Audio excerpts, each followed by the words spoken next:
आइए हम सब खड़े हो जाएंगे।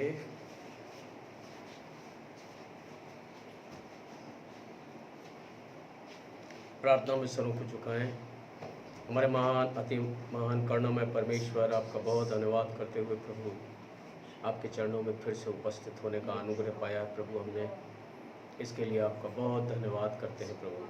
अब तक की सलामती और दिन भर की सलामती के लिए प्रभु हम आपके धन्यवादी हैं कि आपने हमें जिंदों की दुनिया में ज़िंदा रखा है, तंदुरुस्ती की हालत में रखा। पिता आपका बहुत बहुत धन्यवाद करते हैं पिता, होने पाए कि जब तक आप नहीं आते हम इसी रीत से प्रभु आपकी बाट जोने के लिए मन प्राण आत्मा और सच्चाई से प्रभु आपका इंतज़ार करते रहें और आप में लिपटे रहें, आप में बने रहें। ऐसा अनुग्रह प्रदान करें। सारा चार्ज आपके हाथों में पिता अपना सौंपते हैं पिता, अपना समर्पण प्रभु पूरी रीत से प्रभु अपने मन प्राण आत्मा का आपके हाथों में सौंपते हैं और आपसे विनती करते हैं पिता, आप अपनी महान करुणा में हमें बनाए रखें प्रभु। जितने भी लोग प्रभु इस समय इस आराधना में प्रभु इंटरनेट के द्वारा जुड़े हैं पिता, उन सब के लिए प्रार्थना करते हैं कि आप रक्षक और मददगार हुए, इसके लिए धन्यवाद हो। उनकी तरफ से प्रभु मैं आपके चरणों में प्रभु धन्यवाद की भेंट को समर्पित करता हूँ। होने पाएगी आपको ग्रहण योग्य हो। हर एक के काम में आशीष बरकत देकर इस समय में प्रभु आपने अपने चरणों में बैठने का अनुग्रह दिया, इसके लिए आपका धन्यवाद हो पिता।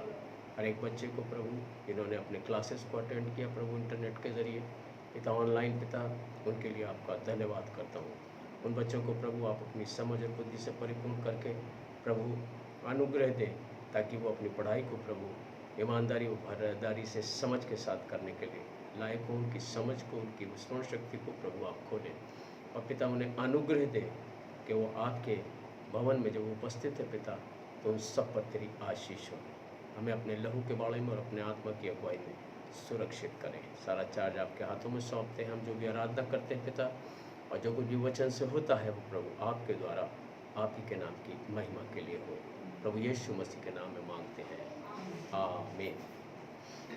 वचन के लिए निकालेंगे हम रोमियो की पत्री और उसका 8वां अध्याय, रोमियो 8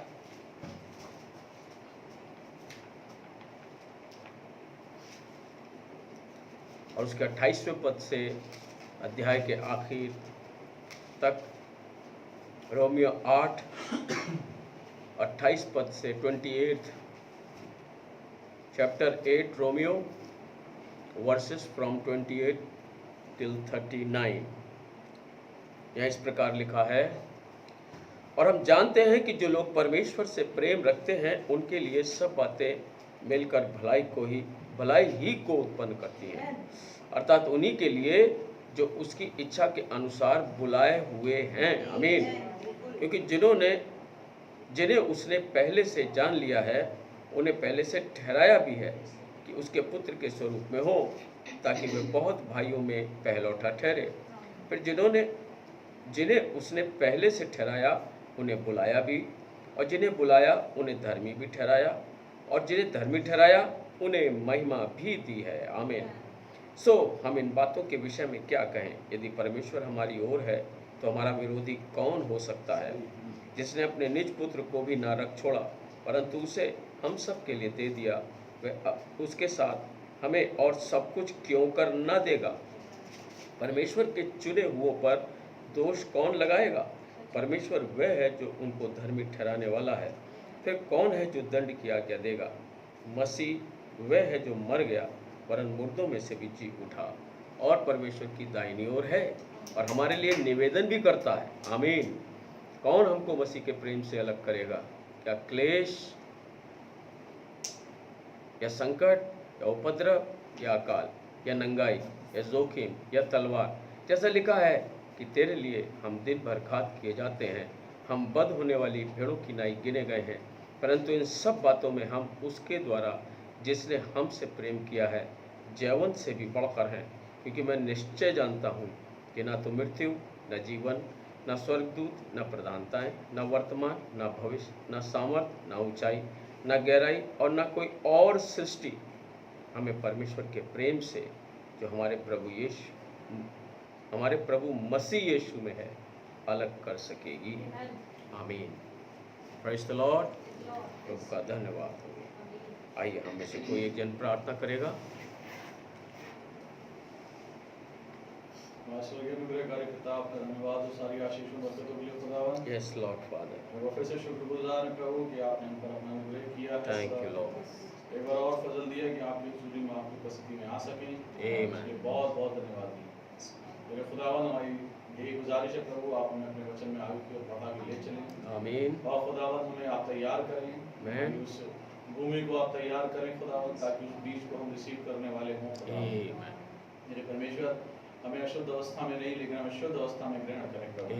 और खुदावन हमारी तमाम नाकामियों को, हमारी बेवकूफ़ी की बातों प्रभु आप किनारे करें खुदावन। हमें पवित्र आत्मा से साफ करें प्रभु, ताकि हम सब प्रभु आपके लिए बिल्कुल तैयार हों खुदावन। और प्रभु जो भी आप आज दिया चाहते हैं प्रभु, हम उसे रिसीव करने वाले हैं। हमारी मदद करना प्रभु, हम सबों को आपकी ज़रूरत है। सारा आदर सम्मान आपको देते हैं, आगे की सारी कार्रवाई आपके हाथ में सौंपते हैं, हर एक चीज़ को आपके हाथ में सौंपते हैं। मेरी प्रार्थना प्रभु यीशु मसीह में आप मांगते हैं, आमीन। Praise the Lord. प्रभु की आराधना के लिए एक गीत दिया गया है।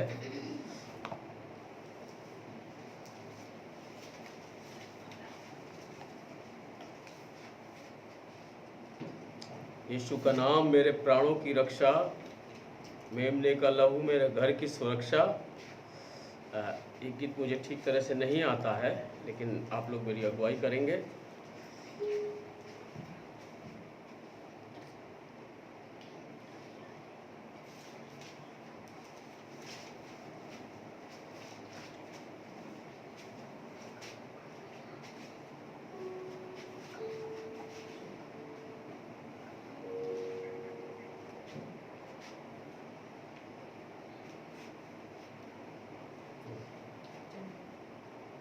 देखेंगे, चलिए शुरू करें।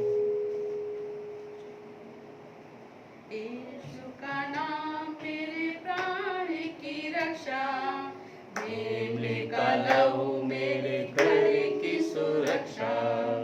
यीशु का नाम मेरे प्राण की रक्षा, मेमने का लहू मेरे घर की सुरक्षा। चिपकने वाली महामारी से डरेंगे नहीं, हम डरेंगे नहीं। चिपकने वाली महामारी से डरेंगे नहीं, हम डरेंगे नहीं।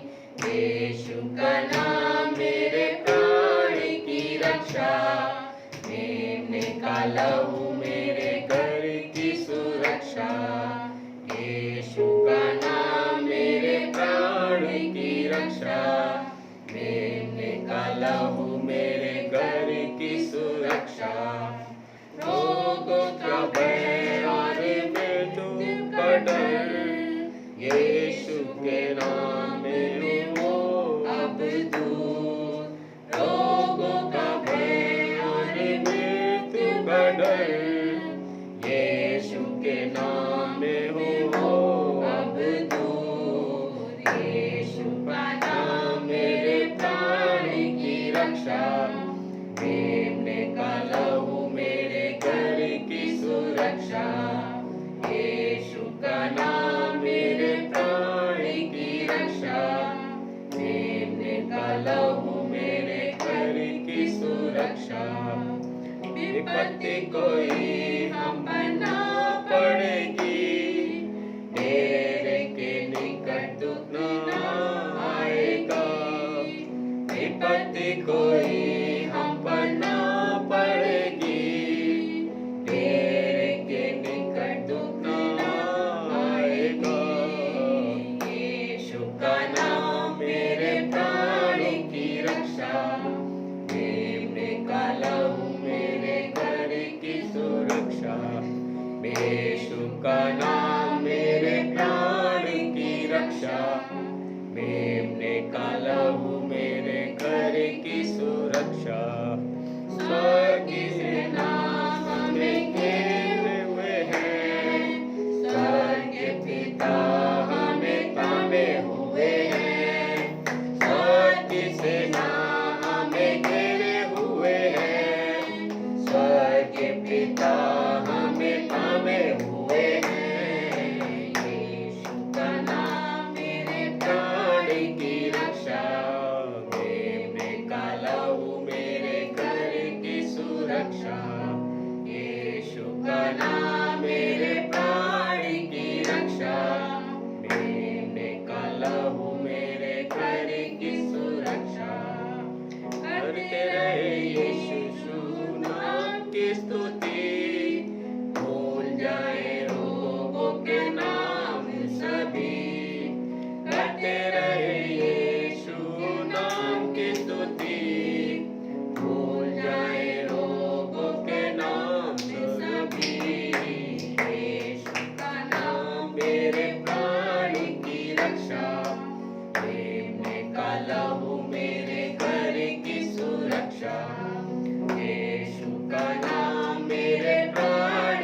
छिप कर आने वाली महामारी से हम डरेंगे नहीं, हम डरेंगे नहीं। रोगों का भय और मृत्यु का डर यीशु के नाम से अब दूर हो, अब दूर है। हालेलुया। विपत्ति कोई हम पर ना पड़ेगी, डेरे के निकट दुख नहीं आएगा, क्योंकि यीशु का नाम मेरे प्राण की रक्षा है और मेमने का लहू मेरे घर की सुरक्षा है। हालेलुया। अब स्वर्ग की सेना हमें चारों ओर से घेरे हुए है और स्वर्गीय पिता हमें थामे हुए हैं, इसलिए हम करते रहे यीशु के नाम की स्तुति और भूल जाए कि कोई रोग हमारे लिए है। आइए एक गीत और गाएंगे, अपनी दुल्हन को लेने यीशु राजा आएगा। ये हाथ की कॉपी में लिखे हुए 14 नंबर का गीत है। सॉन्ग बुक में ये 9 नंबर है, अगर किसी के पास सॉन्ग बुक है तो वो 9 नंबर निकाल ले। और रांची की पुस्तक में ये 32 नंबर है, 32।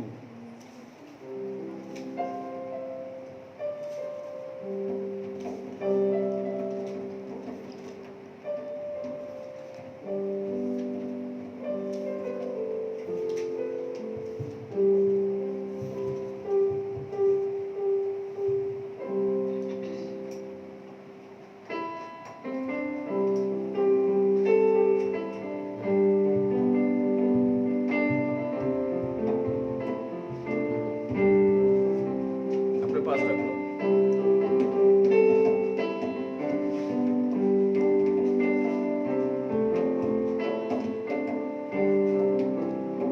अपनी दुल्हन को लेने यीशु राजा आएगा। अपनी दुल्हन को लेने यीशु राजा आएगा। जिनके जामे लहू में धुले हैं, संग ले जाएगा। जिनके जामे लहू में धुले हैं, संग ले जाएगा। अपनी दुल्हन को लेने यीशु राजा आएगा। अपनी दुल्हन को लेने यीशु राजा आएगा। द्वार दया का खुला है, तुम भी हृदय खोलो। द्वार दया का खुला है, तुम भी हृदय खोलो। क्रूस से बहती धारा अपने मन को धो लो।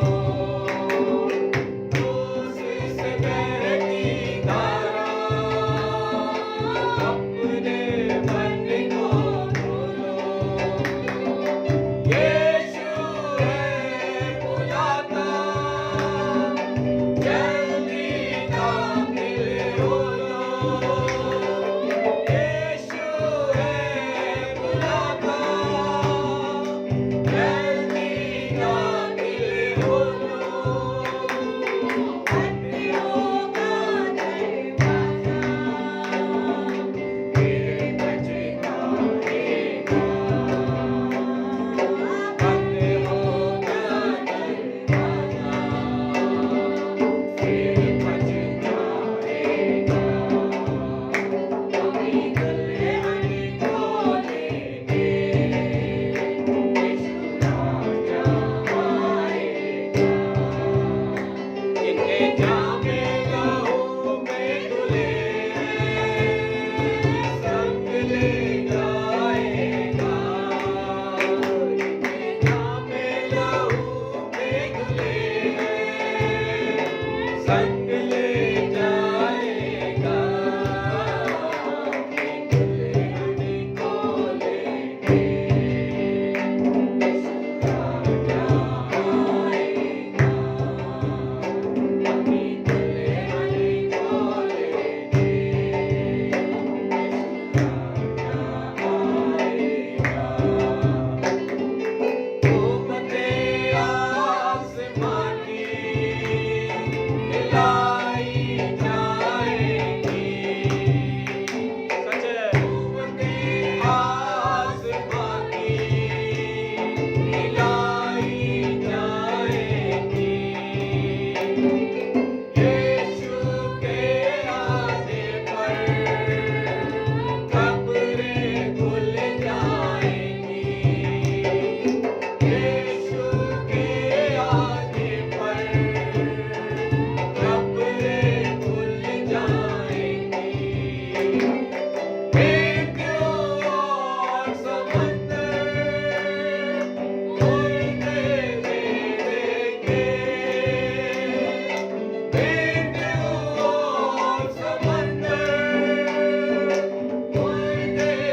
दया का द्वार खुला हुआ है। हम अपने हृदय को खोलकर, अपने प्राण आत्मा को खोलकर उसे हम आज भी ग्रहण कर सकते हैं। यदि हमारे बीच में किसी भी तरह की कोई भी ऐसी बात आज भी हमारे जीवनों में पाई जाती है जो परमेश्वर से दूरी बनाए रखने के लिए है, तो हर एक उस चीज़ को यीशु के नाम में हम क्लेम करें कि वो हमारे जीवनों से दूर हो, और हम अपने उस उद्धार को यीशु ने क्रूस कलवरी पर जिसका दाम चुकाकर हमारे लिए मुहैया कराया, हम उसे ग्रहण कर लें और उस पवित्र आत्मा के बपतिस्मे को हम क्लेम करें जिसे हमारा पिता हर समय तैयार है हमें प्रदान करने के लिए। इसलिए आइए हम प्रार्थना में अपने सरों को झुकाएंगे। अनुग्रहकारी पिता, तेरे प्रेम की कोई सीमा नहीं। तू जैसे अनंत है कि हमेशा से था और हमेशा के लिए है, ऐसे ही तेरा प्रेम हमेशा से था और हमेशा के लिए है। पिता परमेश्वर, तेरे उसी प्रेम के जरिए प्रभु आज तेरे अनुग्रह के तले हम पाए जाते हैं। हमें कोई ऐसी खूबी और लियाकत नहीं थी और ना है कि पिता हम तेरे सामने खड़े भी हो सकते, लेकिन तूने हमसे प्रेम किया और हमें अनुग्रह दिया कि प्रभु हम तेरे चरणों के तले आ सके। तूने हमें शुरू से ठहराया और आज यीशु मसीह के द्वारा प्रभु तूने इस समय में हमें प्रभु मैनिफेस्ट किया, प्रकट किया। प्रभु हम इसके लिए, इस प्रकटीकरण के लिए तेरा धन्यवाद करते हैं। तुझ में हम थे, तुझ में हम हैं और तुझ में हम रहेंगे। ये बात प्रोफेट के जरिए प्रभु उस संदेश के द्वारा प्रभु आई, और जिसने हमें प्रभु आपके चरणों में प्रभु आने का अनुग्रह प्रदान किया। इसके लिए आपका बहुत बहुत धन्यवाद हो पिता। हर एक उस जन को प्रभु जो इस समय प्रभु तेरे चरणों में झुका हुआ है, प्रार्थना में है, उसको प्रभु आप अपने कंट्रोल में ले। हर एक तरह की दुष्ट की चाल हमारे बीच से जाती रहे और हम तेरे लहू के बाड़े में प्रभु और तेरे आत्मा की अगुवाई में सुरक्षित हो। और आज जो कुछ भी मन्नत तू दिया चाहता है प्रभु, उस पर तेरी आशीष हो। सारा चार्ज अपना और हर एक उस शख्स का जो इस प्रभु से जुड़ता है या भविष्य में जुड़ेगा, प्रभु सबका चार्ज तेरे हाथों में सौंपते हैं कि अपनी समझ और प्रकाशन से प्रभु हमें भरपूर करें। प्रभु यीशु मसीह के नाम में मांगते हैं, आमीन। भाई बहनों को प्रेज द लॉर्ड, हालेलुया। परमेश्वर का बहुत धन्यवाद हो। आइए हम वचन में चलेंगे। आज के वचन के लिए हम निकालेंगे योएल नबी की पत्री, योएल नबी की पत्री और उसका दूसरा अध्याय। योएल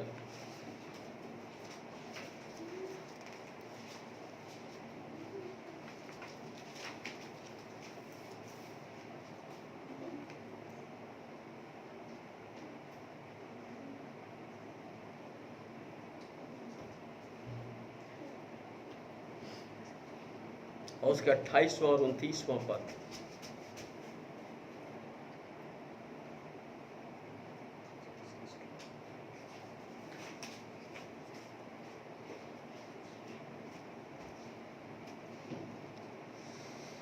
उन बातों के बाद मैं सब प्राणियों पर अपना आत्मा उंडेलूंगा। ये योएल की पत्री जो है वो होशे नबी के बाद है, होशे नबी की पुस्तक के बाद है योएल नबी की पुस्तक। और ये आमोस से पहले,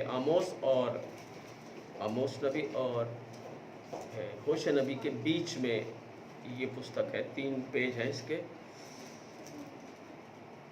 और ध्यान से निकाल ले। उन बातों के बाद मैं सब प्राणियों पर अपना आत्मा उंडेलूंगा। तुम्हारे बेटे बेटियां भविष्यवाणी करेंगी और तुम्हारे पुरनिये स्वप्न देखेंगे और तुम्हारे जवान दर्शन देखेंगे। तुम्हारे दास और दासियों पर भी मैं उन दिनों में अपना आत्मा उंडेलूंगा। और मैं आकाश में और पृथ्वी पर चमत्कार अर्थात लहू और आग और धुएं के खंभे दिखाऊंगा। यहोवा के उस बड़े और भयानक दिन के आने से पहले, यहोवा के उस बड़े और भयानक दिन के आने से पहले सूर्य अंधियारा होगा और चंद्रमा रक्त सा हो जाएगा। उस समय जो कोई यहोवा से प्रार्थना करेगा वह छुटकारा पाएगा। उसके बाद हम निकालेंगे प्रेरितों के काम की पुस्तक, प्रेरितों के काम उसका दूसरा अध्याय। नए नियम में प्रेरितों के काम की पुस्तक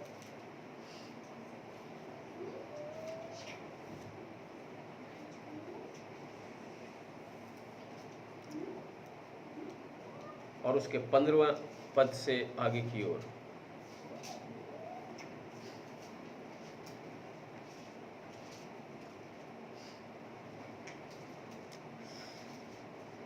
प्रेरितों के काम की पुस्तक उसका दूसरा अध्याय, 2nd chapter,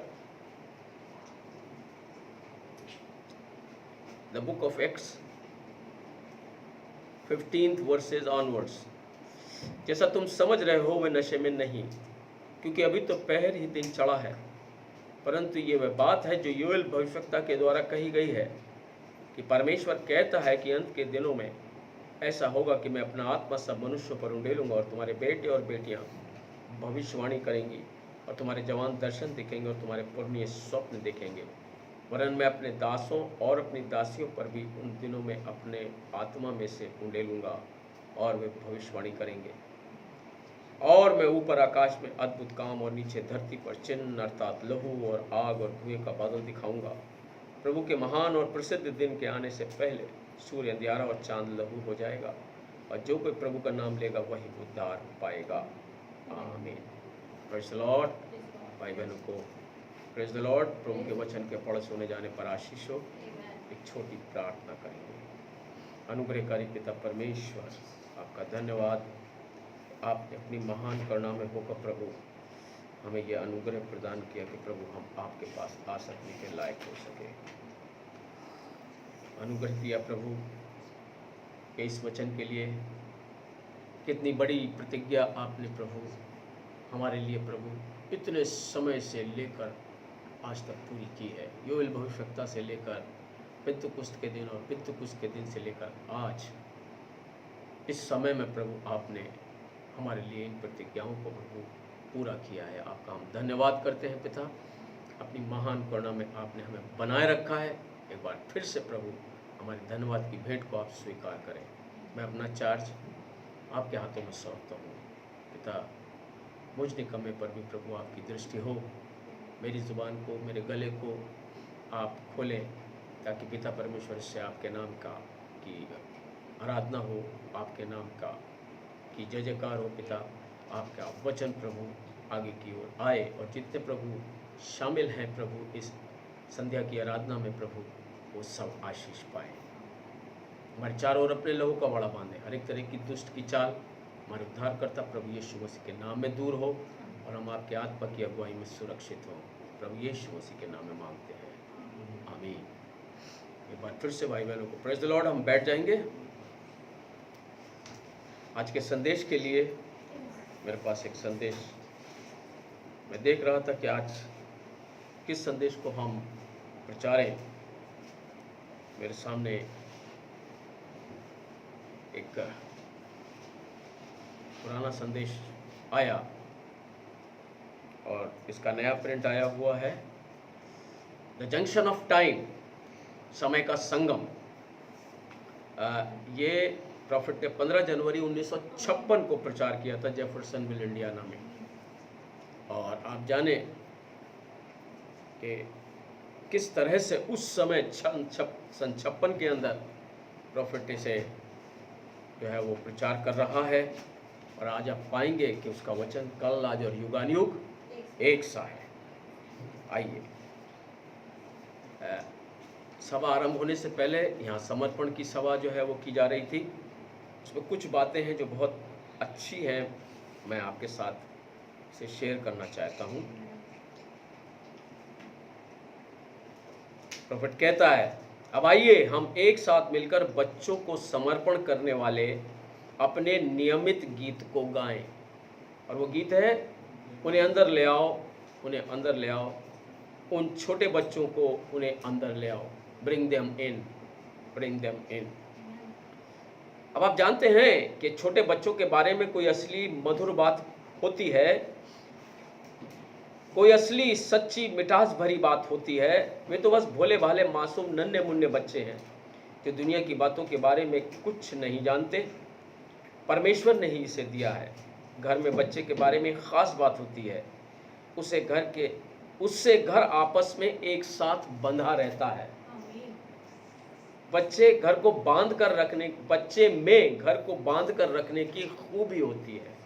Praise the Lord। इसलिए अपने बच्चों को आप प्रेम के साथ रखें और उनका ध्यान रखें। बहुत प्यारे बच्चे हैं, क्योंकि यीशु मसीह ने भी कहा था, बच्चों को मेरे पास आने दो, उन्हें मना मत करो, क्योंकि स्वर्ग का राज्य ऐसो ही का है। और देखिए वो कहता है, वे तो बस भोले वाले मासूम नन्हे मुन्ने बच्चे हैं जो दुनिया की बातों के बारे में कुछ नहीं जानते। इस बात को ध्यान रखिएगा इस मैसेज के बारे में। जब इस मैसेज को पढ़ते हैं, वे दुनिया के बारे में कुछ नहीं जानते, परमेश्वर ने ही इसे दिया है।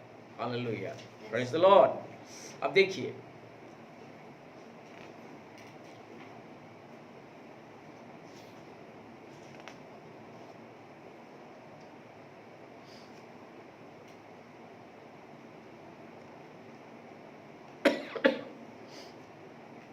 प्रॉफिट एक प्रार्थना करता है। आइए हम प्रार्थना में सरों को झुकाएंगे। हमारे दयालु स्वर्गीय पिता, इस इमारत में जैसे हर एक सिर धरती की मिट्टी की ओर झुका हुआ है, हम आपकी हुजूरी में दीनतापूर्वक अपने सिर और अपने दिल को झुकाते हैं। हम प्रार्थना करते हैं आसमानी बाप, इस वक्त पवित्र आत्मा वचन में आए और इसे हर एक हृदय में वैसा बैठा दे जैसा इसे बैठा हुआ होना चाहिए, और ये अपने ठहरने के स्थान में आ जाए, होने पाए ये 100 गुना फल लेकर आए। हम प्रार्थना करते हैं कि आज अविश्वासी विश्वासी बन जाए और वे मसीही जो मार्च में थके हुए हैं वे एक नई पकड़ पा लें, होने पाए पवित्र लोगों की हिम्मत बढ़े और बीमार चंगे हो जाएं। पिता, हमसे बात करना, होने पाए कि अब हम बस आपके वचन की चौगिर संगति करें। हम इसे आपके प्रिय पुत्र यीशु मसीह के नाम में मांगते हैं, आमीन। Praise the Lord. मैसेज है समय का संगम, that is the junction of time. आप देखें, जंक्शन का मतलब होता है किसी दो चीज़ों के मिलने की जो जगह होती है उसे हम जंक्शन कहते हैं। इन्होंने इसे संगम नाम दिया है, लेकिन आप समझ ले कि जहाँ समय मिले वो, तो बाइबल के अंदर बहुत से उदाहरण देकर प्रॉफिट ने इसे समझाया है। और देखें कि आज हम किस समय के संगम में रह रहे हैं। बीते हुए दिनों में हमेशा ऐसा हुआ है कि समयों का प्रबंध अपने अंत पर आता है। हम एक संगम या जंक्शन पर आते हैं। राजमार्ग या हाईवे पर एक जंक्शन या संगम बिंदु होता है। इस दुनिया में उन सड़कों पर मिलाप बिंदु, जिन्हें जंक्शन कहते हैं, होते हैं जिन पर हम सफ़र करते हैं। इस शानदार पुराने राजमार्ग पर जंक्शन है जिस पर हम महिमा के लिए यात्रा करते हैं। हालेलुया। और ये शायद इसी बात को कहता है कि वो एक राजमार्ग होगा जिस पर मूर्ख भी चलेगा तो ना भटकेगा। और हमेशा ऐसा ही होता है। विश्वास सुनने से आता है और सुनना वचन से होता है। अब पवित्र शास्त्र में परमेश्वर के वचन में 7 बड़े जंक्शन पाए जाते हैं और 7 परमेश्वर का पूर्ण अंक है, यानी कंप्लीट नंबर है। वह 7 में पूर्ण होता है। उसने 6 दिन काम किया और 7वें दिन विश्राम किया। इस धरती पर कलीसिया 6000 वर्षों से परिश्रम कर रही है और 7वां तो सहस्त्राब्दी या मिलेनियम है। बाइबल के सारे गणित बिल्कुल सिद्ध, परफेक्ट हैं। हालेलुया। परमेश्वर तो हमेशा ही समय पर होता है। हमें कुछ देरी हो जाती है या हम कुछ अलग ही तरह से सोचते हैं, परंतु वैसा हमेशा ही किसी एक उद्देश्य के लिए किया जाता है। और ये बात को जब मैं ये बात को पढ़ रहा था तो मुझे याद आया, धर्मी जन अगर 7 बार भी गिरे तो वो उठ खड़ा होता है। हालेलुया। ये कितना बड़ा अनुग्रह है। पतरस ने पूछा था कि हम अपने भाई को कितनी बार क्षमा करें। क्या लिखा था? यीशु ने क्या उत्तर दिया? 7 के 70 गुना। आप जानते हैं इसको अगर मल्टीप्लाई करेंगे तो वह 490 बार। सत्य 49 490 इतने टाइम माफ़ करना, आप समझिए माफ़ी। ओ गॉड, और परमेश्वर तो हमें उससे भी ज़्यादा जो है क्षमा कर रहा है। हम अपने अगर जीवन में उठाकर देखें तो हम इस योग्य ही नहीं है कि हम उससे हाथ उठाकर माफ़ी भी मांग सकें। कितना अनुग्रहकारी, प्रेम से भरा हुआ हमारा परमेश्वर है। ध्यान दीजिए, हमसे कुछ देर हो जाती है, हम किसी अलग तरह से सोचते हैं, अरे परमेश्वर हमें इस तरह से गाइड करता है, लिए चलता है। ठीक उस बाप की तरह जो अपने बच्चे को प्यार से समझाता, बेटा इसे ऐसे नहीं छूते, इसे ऐसे नहीं करते। अपनी बेटी को समझाता, बेटा ऐसा नहीं करना है, संसार के अंदर ऐसी चीज़ें नहीं है। वो मुझे और आपको समझा, जैसे बाप समझाता है, माँ समझाती है, उससे भी कहीं ज़्यादा उसने मेरा और आपका ख्याल रखा है। Praise the Lord. ध्यान दीजिए, तो ये सब कुछ एक उद्देश्य के लिए किया जाता है, परंतु परमेश्वर तो हमेशा ही अपने संदेश के साथ ठीक समय पर होता है। उसके टाइम में गड़बड़ नहीं होती। और आप इस बात को देख सकते हैं, सूरज उगता है तो वहीं से उगता है ना, चांद निकलता है वहीं से निकलता है। आप देखें, आज वो वैसे ही है जैसे वो ठहराए गए थे। आम का पेड़ वही फल ला रहा है, आप देखें सब कुछ वैसा ही है, लेकिन बदल गया इंसान बदल गया है। अतः आज मैं विश्वास करता हूं कि हम किसी उस महान घटना की ओर बढ़ रहे हैं जिसे कलीसिया को जानना और समझना चाहिए। ये सब किसके बारे में है, और हमें इसकी वचन में खोजबीन करनी चाहिए, क्योंकि मेरा मानना है कि अगर ये परमेश्वर के वचन में नहीं है तो मैं इसकी बाबत कुछ संदेही या शक्की हो जाता हूं। और अगर ये परमेश्वर ही बोलता है तो फिर इससे कोई मतलब नहीं है कि हमारी शिक्षा के रिवाजों से कितना ज़्यादा अलग लगता है।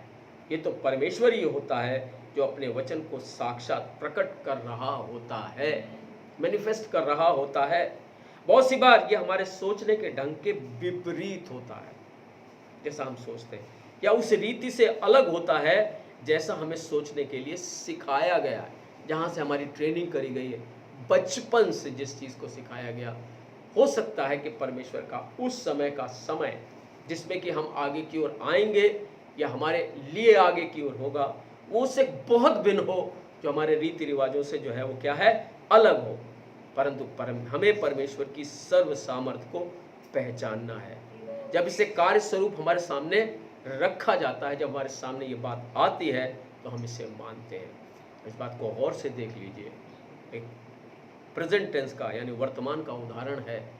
हमारे बीच में लॉकडाउन लगा, लोग पहले से ही इस बात के लिए सिखाए गए थे या सीखे हुए थे कि वो घूमे, इधर घूमे उधर घूमे, यहाँ जाएं वहाँ जाएं। लेकिन हुआ क्या, फिर उन्हें सिखाने के लिए एक नया चीज़ जो आई वो ये आई कि आपको घरों के अंदर रहना है। और जब घरों के अंदर नहीं रहे तो उनके लिए सख्ती से कार्रवाई की गई। और आप जानते हैं कि उन्हें सिखाया जा रहा है कि लॉकडाउन में कैसे रहा जाता है, घरों में कैसे रहा जाता है। ऐसे मेरा और आपका परमेश्वर भी इस बात को सिखाता है, मुझे और आपको ताड़नाएं देकर।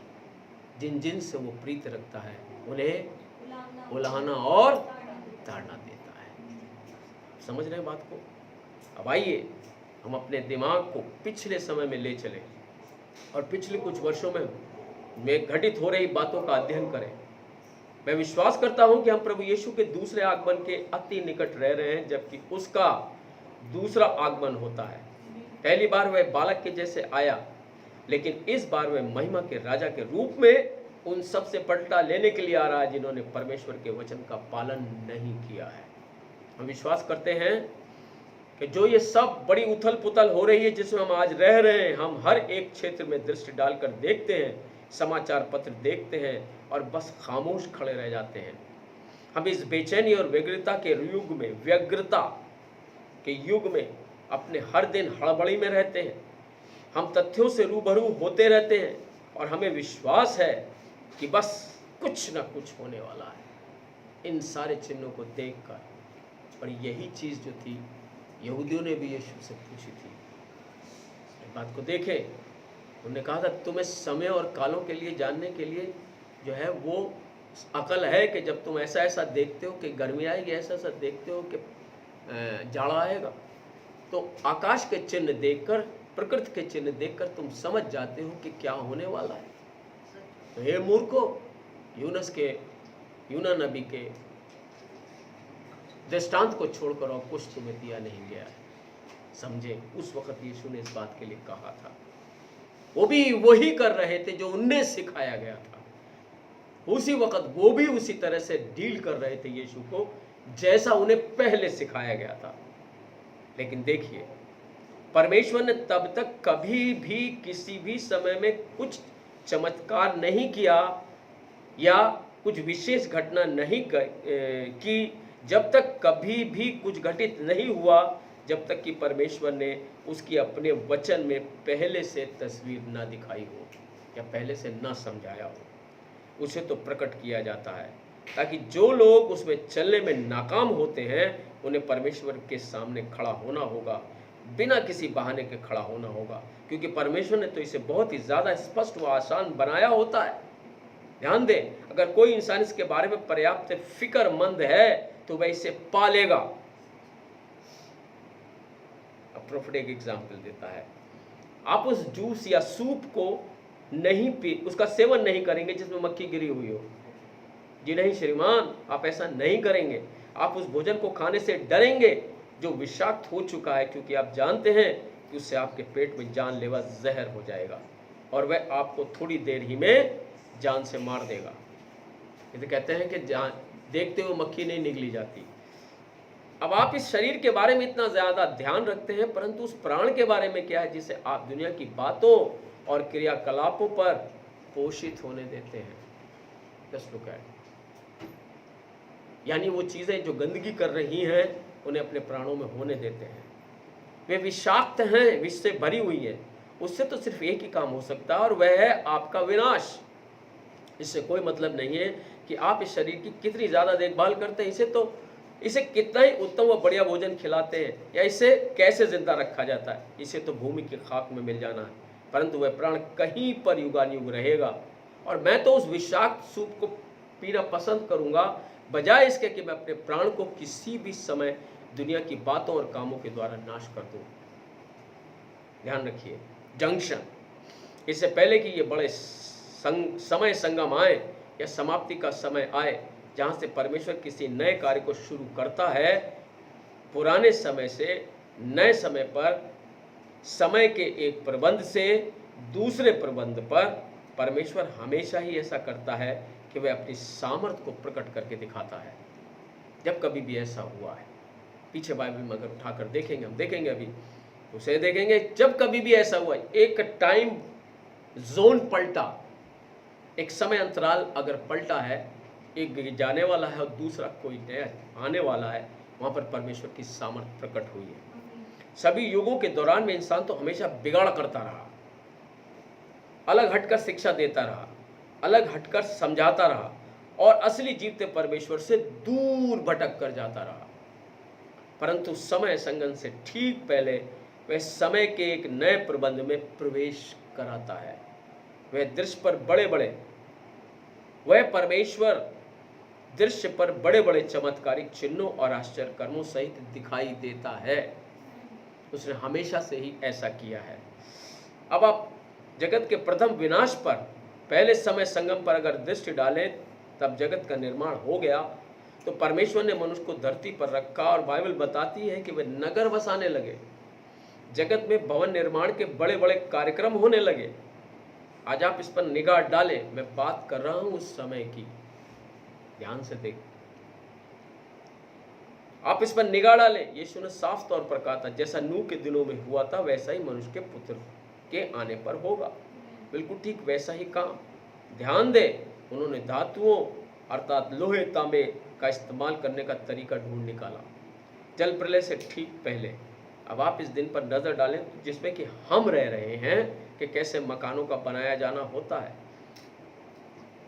धरती पर मनुष्य की संख्या बहुत बढ़ गई थी उस समय, और आज हमारे चारों ओर इस छोटे से शहर की कुछ साल पहले की आबादी की तुलना में इस वक्त की आबादी से उसकी तुलना अगर करें तो हम पाएंगे कि ये बहुत ज़्यादा बढ़ चुकी है और पृथ्वी पर लोग बढ़ने लगे।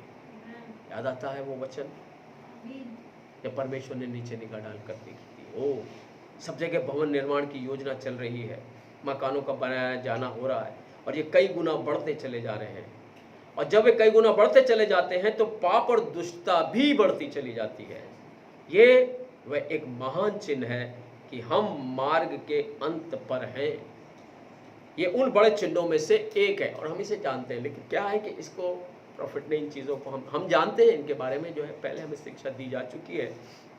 लेकिन परमेश्वर का वचन कहाँ से किस चीज़ को कैसे जोड़ता है, ये चीज़ मुख्य है कि कहाँ पर इस बात के लिए। ध्यान दीजिए, उस समय के दौरान में निम्रोद नाम का एक पुरुष था। उसने एक बड़े नगर बाबुल का निर्माण किया, आसपास के सभी नगरों को संगठित किया। वे आपस में एक साथ एक संघ के रूप में रहे और वहाँ पर एक बहुत बड़ा नगर बना जिसका नाम बाबुल था। अब परमेश्वर ने संसार के संघ के प्रबंध को तुच्छ जाना था। वो नीचे उतर आया। वो मीनार जो बना रहे थे इसी डर से बना रहे थे कि अगर इस तरह की कोई और घटना भविष्य में होती है तो वो उस पर चढ़ जाएंगे और उससे अपना बचाव करेंगे। ध्यान दीजिए, लेकिन परमेश्वर ने इसे तुच्छ जाना, उनकी भाषा में गड़बड़ी डाली और उन्हें छितरा दिया। अब आप इस पर दृष्टि डालें, ये ठीक वैसी ही चीज़ है। मजदूरों का संघ है। इंसान खुद अपने आप को आपस में यूनियनों के द्वारा, विभिन्न संघ की बेड़ियों के द्वारा, नामधारी कलीसियाओं के द्वारा अपने आप को बांधता चला जा रहा है। आप समझ रहे हैं? आज एक कलीसिया दूसरी कलीसिया के लोगों से मिलना नहीं चाहती। अगर वहां गए तो तुम्हारा नाम हम काट देंगे, दर बदर कर देंगे। अगर ऐसा हुआ तो तुम हमारे बीच से निकाल दिए जाओगे। ऐसी चीज़ें आज कितनी ज़्यादा हैं कि सामने आमने रहने के बाद एक दूसरे से कटना चाहते हैं। इवन आपसी जो एटिकेट्स हैं, आपसी जो सद्भाव के जो संबंध हैं वो भी जो हैं एक तरह से ख़त्म होते जा रहे हैं। अगला कट कर अपने घरों में घुस जाता है या कट कर गली के नुक्कड़ में खड़ा हो जाता है या मुंह फेर लेता है। आप देखते चले जाएं कि मनुष्य क्या है कि अपने आप को इन बेड़ियों में बांधता चला जा रहा है। और अंत के दिनों में ऐसा होगा कि लोग अपस्वार्थी, लोभी, टींगमार वगैरह वगैरह, ये सब हम जानते हो जाएंगे। इसकी भविष्यवाणियां हो चुकी हैं। अब आप देखिए, ये उन्हें आपस में बांध रहा है, बाड़ों को तोड़कर नीचे गिराता चला जा रहा है जिसमें हम सुरक्षित थे। भाइयों के बीच होने वाली संगति को तोड़ रहा है। संघ ये उन बड़े चिन्हों में से एक चिन्ह है जो परमेश्वर प्रथम विनाश से पहले देता है। संघ यानी डिनोमिनेशन, यानी ग्रुप, हम इसे संस्था नाम भी देते हैं। और हम इसे यह अंतिम विनाश पर दृष्टिगोचर होते हुए देखते हैं। यह हमें दिखाई दे रहा, साफ दिखाई दे रहा है। एक काम और है जिस पर ध्यान देते हैं, जो उस प्राचीन काल में इंसान ने किया था। इस बड़ी अराजकता के समय के दौरान लोगों का मन ठंडा हो गया था, परमेश्वर से दूर हो गया था। स्त्रियां इस कदर मूर्तें बन गई थीं। जब परमेश्वर के पुत्रों ने मनुष्य की पुत्रियों को देखा कि वे सुंदर हैं, तो ये एक काम वासना वाला मामला बन गया था और जिसने जिससे चाहा, वहाँ पर लिखा है, विवाह किया था। लेकिन आज इस पर नज़र डालकर देखें तो हम किस में रह रहे हैं। मैं आदरणीय महिलाओं के खिलाफ नहीं बोल रहा हूँ, परंतु वे जो खुद अपनी परवाह भी नहीं करती हैं, वहीं दूसरी ओर ये कितना ज़्यादा ऐसा हो रहा है, ब्याह शादियाँ हो रही हैं। आप जानते हैं कि आजकल ब्याह शादियाँ भी नहीं होती हैं, एग्रीमेंट के साथ रहते हैं। क्या आप जान रहे हैं? इसका बहुत बड़ा उदाहरण जो है वो फिल्म उद्योग में है। मैं नाम नहीं लेना चाहता हूँ, आप सब जानते होंगे कि लोग जो है अपना टाइम बिताते हैं। यीशु ने कहा था, नूह के समय से पहले वे शादी ब्याह कर रहे हैं। आज संसार क्या ही बड़ी अशांति की हालत में है। एक बात जिसकी वजह से ऐसा हुआ था कि बहुत सी आत्माएं, बुरी आत्माएं नीचे आ गई थीं और इन लोगों में पैंट गई थी और ये सब काम करने लगे थे। ये काम ऐसे काम करने लगे थे। हम अपने दिन में ठीक उन्हीं बुरी दुष्ट आत्माओं को कार्य करते हुए देखते हैं। आप जानते हैं कि परमेश्वर ने जब इस्राएल कौम को अलग किया था उसने व्यवस्था क्यों दी थी? आप जानते हैं कि नूह के समय में व्यवस्था कुछ नहीं थी, जो जैसा चाहता था वैसा करता था, वहाँ पर लॉ एंड ऑर्डर नहीं था। आप गौर से इस बात को देखने की कोशिश करो। परमेश्वर ने अपनी अब्राहम के जरिए जब अपनी कौम को निकाला, उस बीज को निकाला, तो आप जाने कि उसने उसे लॉ दिया, कानून दिया, सजा का प्रावधान किया, ताकि मनुष्य अगर बुराई में फंसा भी हुआ है तो वो डर के उन कामों को ना करे, इसलिए नियम दिया गया और वो आज तक व्यवस्था में है। देखें, और अब आप फिर से ध्यान दें, सारा अधोलोक खुलता है तो सारा स्वर्ग भी खुलता है। आप देखो, परमेश्वर ऐसे नहीं छोड़ देता अपने लोगों को। जब बैरी बाढ़ की नाई अंदर आता है तो परमेश्वर का आत्मा इसके विरुद्ध एक झंडा खड़ा करता है, और ये दोनों आत्माएं हमेशा ही समय संगम पर दिखाई देती हैं। उस समय जब निम्रोद सबको आपस में एक संग में लेकर आया और लोगों को बाबुल आने के लिए और इस बड़े संघ में आने के लिए विवश किया था, उस समय स्त्रियों के बीच बुरे बुरे काम हो रहे थे, लैंगिक वासनापूर्ण काम और ऐसे ही दूसरे काम हो रहे थे। ठीक उस समय पर धरती पर परमेश्वर का एक गवाह था, हनोक, जो परमेश्वर के संग संग चलता था, निष्कलंक। ध्यान दीजिए। और आज की एक बड़ी ही सुंदर तस्वीर है। जैसे बुराई दिखाई दे रही है वैसे ही भलाई भी दिखाई दे रही है। हालेलुया। मैं परमेश्वर का धन्यवाद करता हूँ कि परमेश्वर ने मुझे और आपको छोड़ा नहीं है। ध्यान दीजिए, उस पूर्व समय में, उस बुरे दिन में, सर्वनाश से पहले परमेश्वर के पास एक पुरुष था जो बाहर सुसमाचार का प्रचार भी कर रहा था। एक गरीब निर्धन पुरुष, नम्र पुरुष, बहुत ज्यादा जगत का नहीं था। एक ऐसा पुरुष जिसके पास एक ऐसा हृदय था जो परमेश्वर की सुनता था, और वह नूह था। तो वहां पीछे देखिए, नूह और हनोक प्रचार कर रहे थे। नूह एक ऐसे संदेश का प्रचार कर रहा था जो दुनिया को बहुत ही ज्यादा बावलापन लगता था। नूह एक किश्ती तैयार कर रहा था, सुरक्षा की जगह बना रहा था। ये अपने आप में एक आश्चर्य कर्म था। कैसे एक पुरुष सूखी भूमि पर, जहां पर कभी पानी नहीं आया था, एक नाव बना रहा था ताकि वह उस एक शक्तिशाली समुद्र पर तैरे जो कि वहां पर होगा। लोगों ने कभी नहीं देखा था। और वह कह रहा था कि वो बारिश आसमानों से नीचे बरसने जा रही है, वो आसमानों से नीचे पानी गिरने जा रहा है। ये कहां पर था? लोग नहीं समझ पाते रहे, परंतु विश्वास के द्वारा ही, जो कि अपने आप में एक चमत्कार ही है। आप जानते हैं कि आप के ऊपर, हमारे ऊपर भी चमत्कार हुआ है, और वो है विश्वास। कि तुम्हारी अपनी थाती नहीं है, परंतु ये परमेश्वर का दान है जो प्रभु यीशु मसीह में मुझे आपको मिला है। यही वो विश्वास था जो नूह को मिला था, यही वो विश्वास था जो हनोक को मिला था। हालेलुया। मुझे इस बात को पढ़ते हुए बहुत आनंद हो रहा था कि वो विश्वास जो पवित्र लोगों को एक बार सौंपा गया है, हालेलुया, उस विश्वास की थाती या रखवाली, उस थाती की रखवाली यानी कि उस धरोहर की रखवाली परमेश्वर के द्वारा ही हो रही है।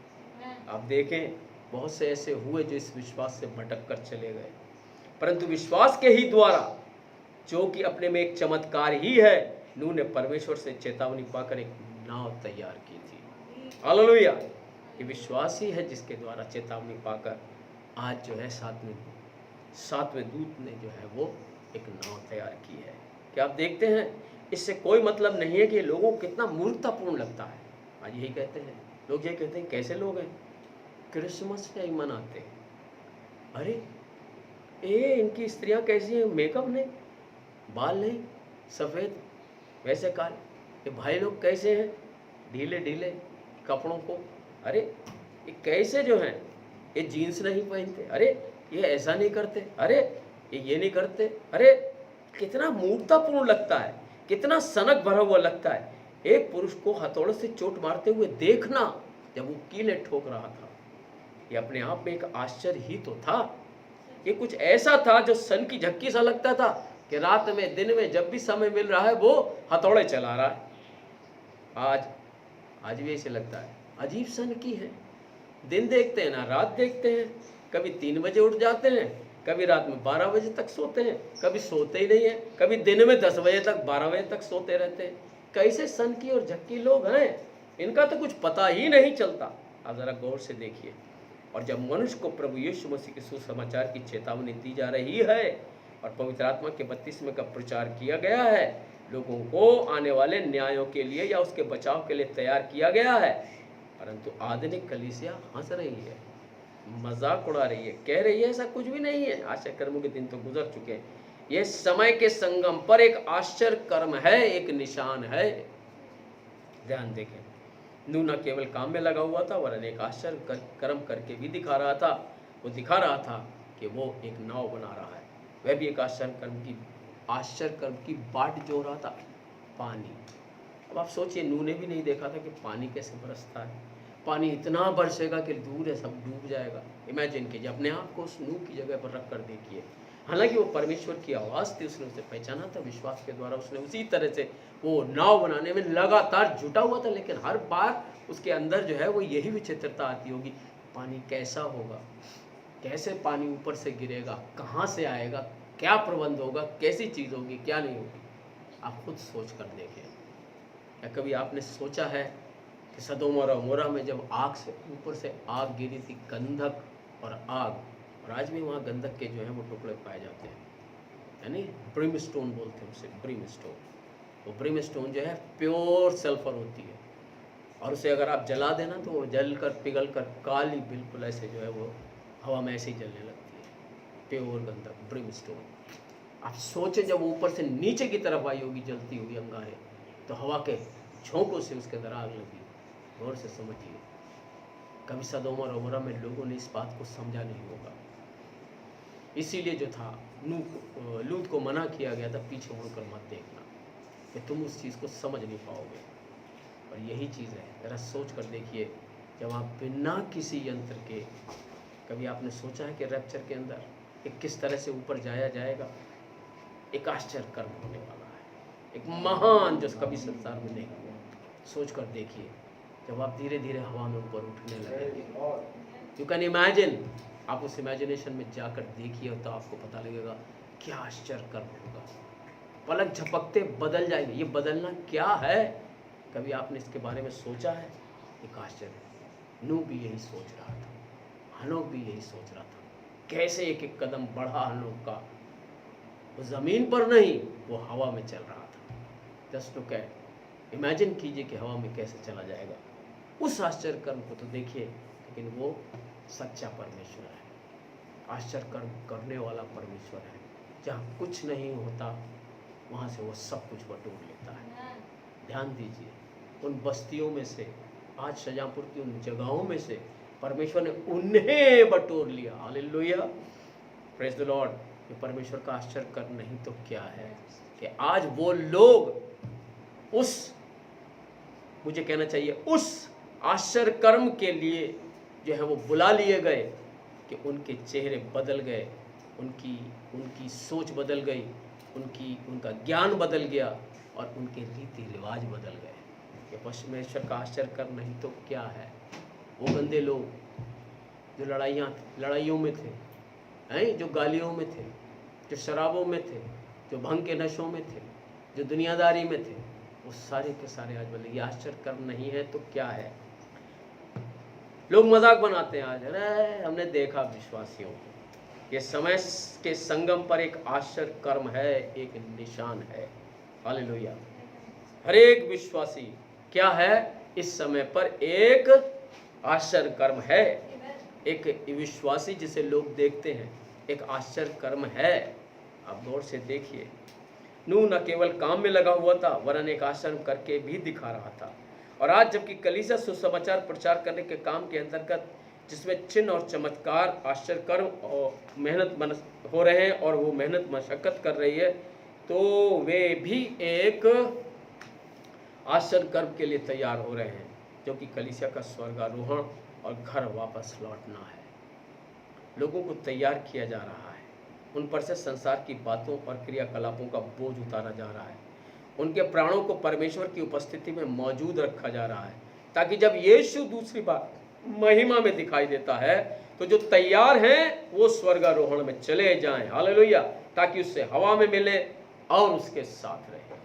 Praise the Lord. जैसा नूह के दिनों में हुआ था वैसा ही मनुष्य के पुत्र के आने के दिनों में भी होगा। लोग खाते पीते, विवाह करते, आप देखते हैं कि ये सारे काम हो रहे हैं। प्रभु आज ये प्रदान करें कि परमेश्वर आपकी समझ खोल दे कि हम इन निशानात को देख सकें और यीशु मसीह का दूसरा आगमन परम अलौकिक आश्चर्य कर्म हमारी आंखों के सामने मौजूद है। हम एक जंक्शन समय संगम पर हैं, ध्यान दीजिए, हम एक समय संगम पर हैं। और जब नूह ने लोगों को चेतावनी देनी शुरू की और प्रचार करना शुरू किया तो उनमें से बहुतेरे उस पर हंसे, उसका मखौल उड़ाया, क्योंकि उसका संदेश तर्क से पूरी तरह से बाहर लगता था, तर्कपूर्ण नहीं लगता था कि जिस पर विश्वास किया जा सके। और आज देखिए कैसे लोग कर सकते हैं। वे कहते हैं हमारे पास दुनिया के सबसे बेहतरीन डॉक्टर हैं, सर्वश्रेष्ठ चिकित्सालय हैं, हमारे पास ये सब कुछ, वह सब तथा अन्य सब कुछ है, हमें क्यों ज़रूरत है इन मीटिंग्स की या इन प्रार्थनाओं की। सुनिए, आज हमें जितनी ज़्यादा जीव चंगाई की आवश्यकता है उतनी आवश्यकता हमें कभी नहीं रही। आप समझे, बहुत पहले हमारे छुटपन के अंदर हमने सुना था टीबी हो जाती है, इसका कोई इलाज नहीं। देख रहे हैं आप, लेकिन परमेश्वर ने अपने अनुग्रह के अंदर आगे की ओर बढ़ाया लोगों को। देखे उसके बाद और सी बीमारियां आई और इस वक्त चारों तरफ बीमारियों का जाल है। आप जानते हैं कि मेडिकल साइंस के अंदर उन बीमारियों के स्पेशलिस्ट हैं, विशेषज्ञ। मैंने तो इतने ढेर सारे विशेषज्ञ कभी नहीं देखे। मैंने तो इतनी ढेर सारी जो है वो क्या कहना चाहिए डिग्रियां जो हैं वो कभी नहीं देखी, या इतने ज़्यादा जो हैं वो डिपार्टमेंट्स जो हॉस्पिटल्स के अंदर नहीं देखे। जरा गौर से इस बात को देखने और समझने की कोशिश करें क्या हो रहा है। क्या है कि जितनी आज हमें जितनी ज़्यादा दिव्य चंगाई की आवश्यकता उतनी हमें इसकी आवश्यकता कभी नहीं रही। जैसे जैसे दिन और ज़्यादा बीतते चले जाते हैं हमें इसकी और भी ज़्यादा ज़रूरत होती चली जाएगी। कुछ समय बाद तो एक ऐसा समय आएगा जब तक कि इंसान पवित्र आत्मा से मोहरबंद नहीं हो जाता, जिनके माथे पर परमेश्वर की छाप लग चुकी नहीं होती, उनमें से किसी के पास आना नहीं। जब वे भयंकर विपत्तियां आना शुरू होंगी और फिर इस बात को जो है वो सन 56 में कह रहा है और आज आप जान रहे हैं, आज आप देख रहे हैं। मैं परमेश्वर का धन्यवाद करना चाहता हूँ, अभी तक विश्वासी जनों के लिए कोई ऐसी खबर नहीं आई है कि वो कोरोना से ग्रस्त है। क्या आप जान रहे हैं, समझ रहे हैं इस बात के बारे में? ध्यान से इस बात को देखिए। मैं सबसे पहले सजापुर को देखता हूँ, विश्वासी कितने निश्चिंतता के साथ रह रहे हैं। यही है वो जिनके माथे पर परमेश्वर की छाप लग चुकी है, उनमें से किसी के पास न जाना जबकि वे भयंकर विपत्तियां आना शुरू होती हैं। अब हम एक जंक्शन या एक दोराहे पर हैं, ध्यान रखिए। जैसा कि हम नूह को देखते हैं कि कैसे वे लोगों को चेता रहा था, बता रहा था कि बारिश होने वाली, यहाँ तक कि लोग ये भी नहीं जानते कि बारिश का क्या मतलब होता है, क्योंकि पहले कभी भी बारिश हुई नहीं थी। ये किस चीज़ को की बात कर रहा है? नया शब्द ऐसे लोगों के दिमागों के अंदर तो आज एक नया शब्द है, रैप्चर। ये रैप्चर क्या? बाइबल में दिखाइए, बाइबल में है कहीं ऐसा? यही चीज़ पूछी होगी, पहले तो कभी किसी ने बताया नहीं। बारिश, ये बारिश क्या है? जबकि 2000 सालों में समाचार का प्रचार हो रहा है, फिर भी आज संसार में ऐसे लोग हैं जो नहीं जानते कि परमेश्वर के आत्मा से नए सिरे से जन्म लेने का क्या मतलब होता है। और आपको बहुत से ऐसे मिल जाएंगे जिन्हें पता ही नहीं है। वे नहीं जानते कि सर्व सामर्थ का क्या अर्थ होता है। परमेश्वर की सर्व सामर्थ शक्ति में होकर एक सड़क छाप पापी के प्राण को बदला जा सकता है, कि वह परमेश्वर के राज्य में देवदूत वाली स्थिति में, यानी देवदूत जान रहे हैं, एंजल की स्थिति में परमेश्वर के बेटे और बेटियों के रूप में आ जाता है। हालेलुया। वे इसे नहीं समझते हैं, वे ये नहीं समझते हैं कि ये कैसे हो गया। लेकिन यही कहते हैं 900 चूहे खाए बिल्ली हज को चली। उस कविता को लगाते हैं, उस पैराबल को जो है वो लगाते हैं। अब देखने के वे इसे नहीं समझते हैं। वे तो दुनिया की चीज़ों के मोहमाया में बहुत बुरी तरह से फंसे हुए हैं। वे दुनिया की चमक दमक, दुनिया के धोखे में फंसे हुए हैं और नहीं जानते कि ये एक दुष्ट आत्मा है और इस दिन के लोगों के लिए एक निशान है कि वे देखें और तैयार हो जाएं। यीशु ने कहा था, जब तुम इन बातों को होते हुए देखे तो तुम अपना सिर ऊपर उठाना, क्योंकि तुम्हारा छुटकारा निकट है। हालेलुया।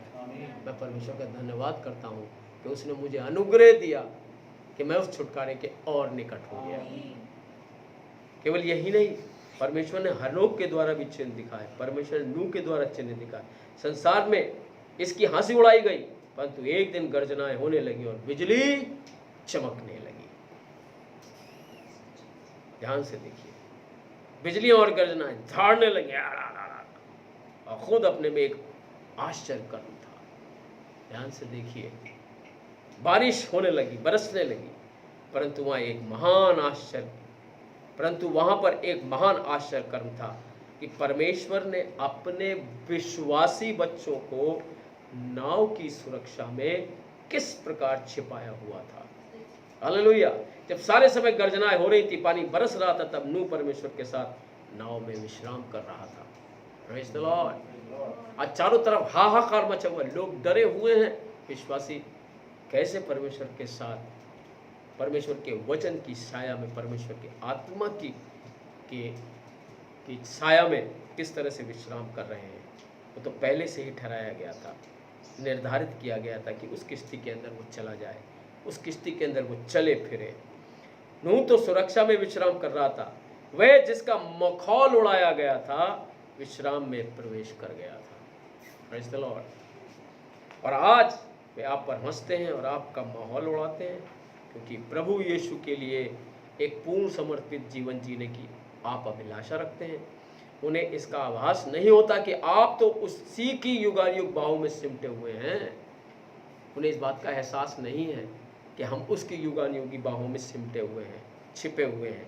उन्हें इसका एहसास नहीं होता है कि आप तो परमेश्वर की सर्व सामर्थ्य में उतनी सुरक्षा के साथ विश्राम कर रहे हैं जितनी सुरक्षा के साथ आप विश्राम कर सकते हैं, और कुछ भी आपकी हानि और कुछ भी आपको हानि नहीं पहुंचा सकता है। जब पानी आने लगा, लोग रोने और चिल्लाने लगे, शोर मचाने लगे, और नाव बजाय इसके कि वही पर टिकी रहती, वह तो सारे समय जल के ऊपर तैरती रही थी। नूह को थामे व संभाले हुए थी, लहरों पर पालने के जैसे हिलोरे खिला रही थी। निश्चय ही वह एक निशान था, एक चिन्ह था। परमेश्वर ने धरती पर पाप का सफाया किया। वह एक नई शुरुआत करने जा रहा था।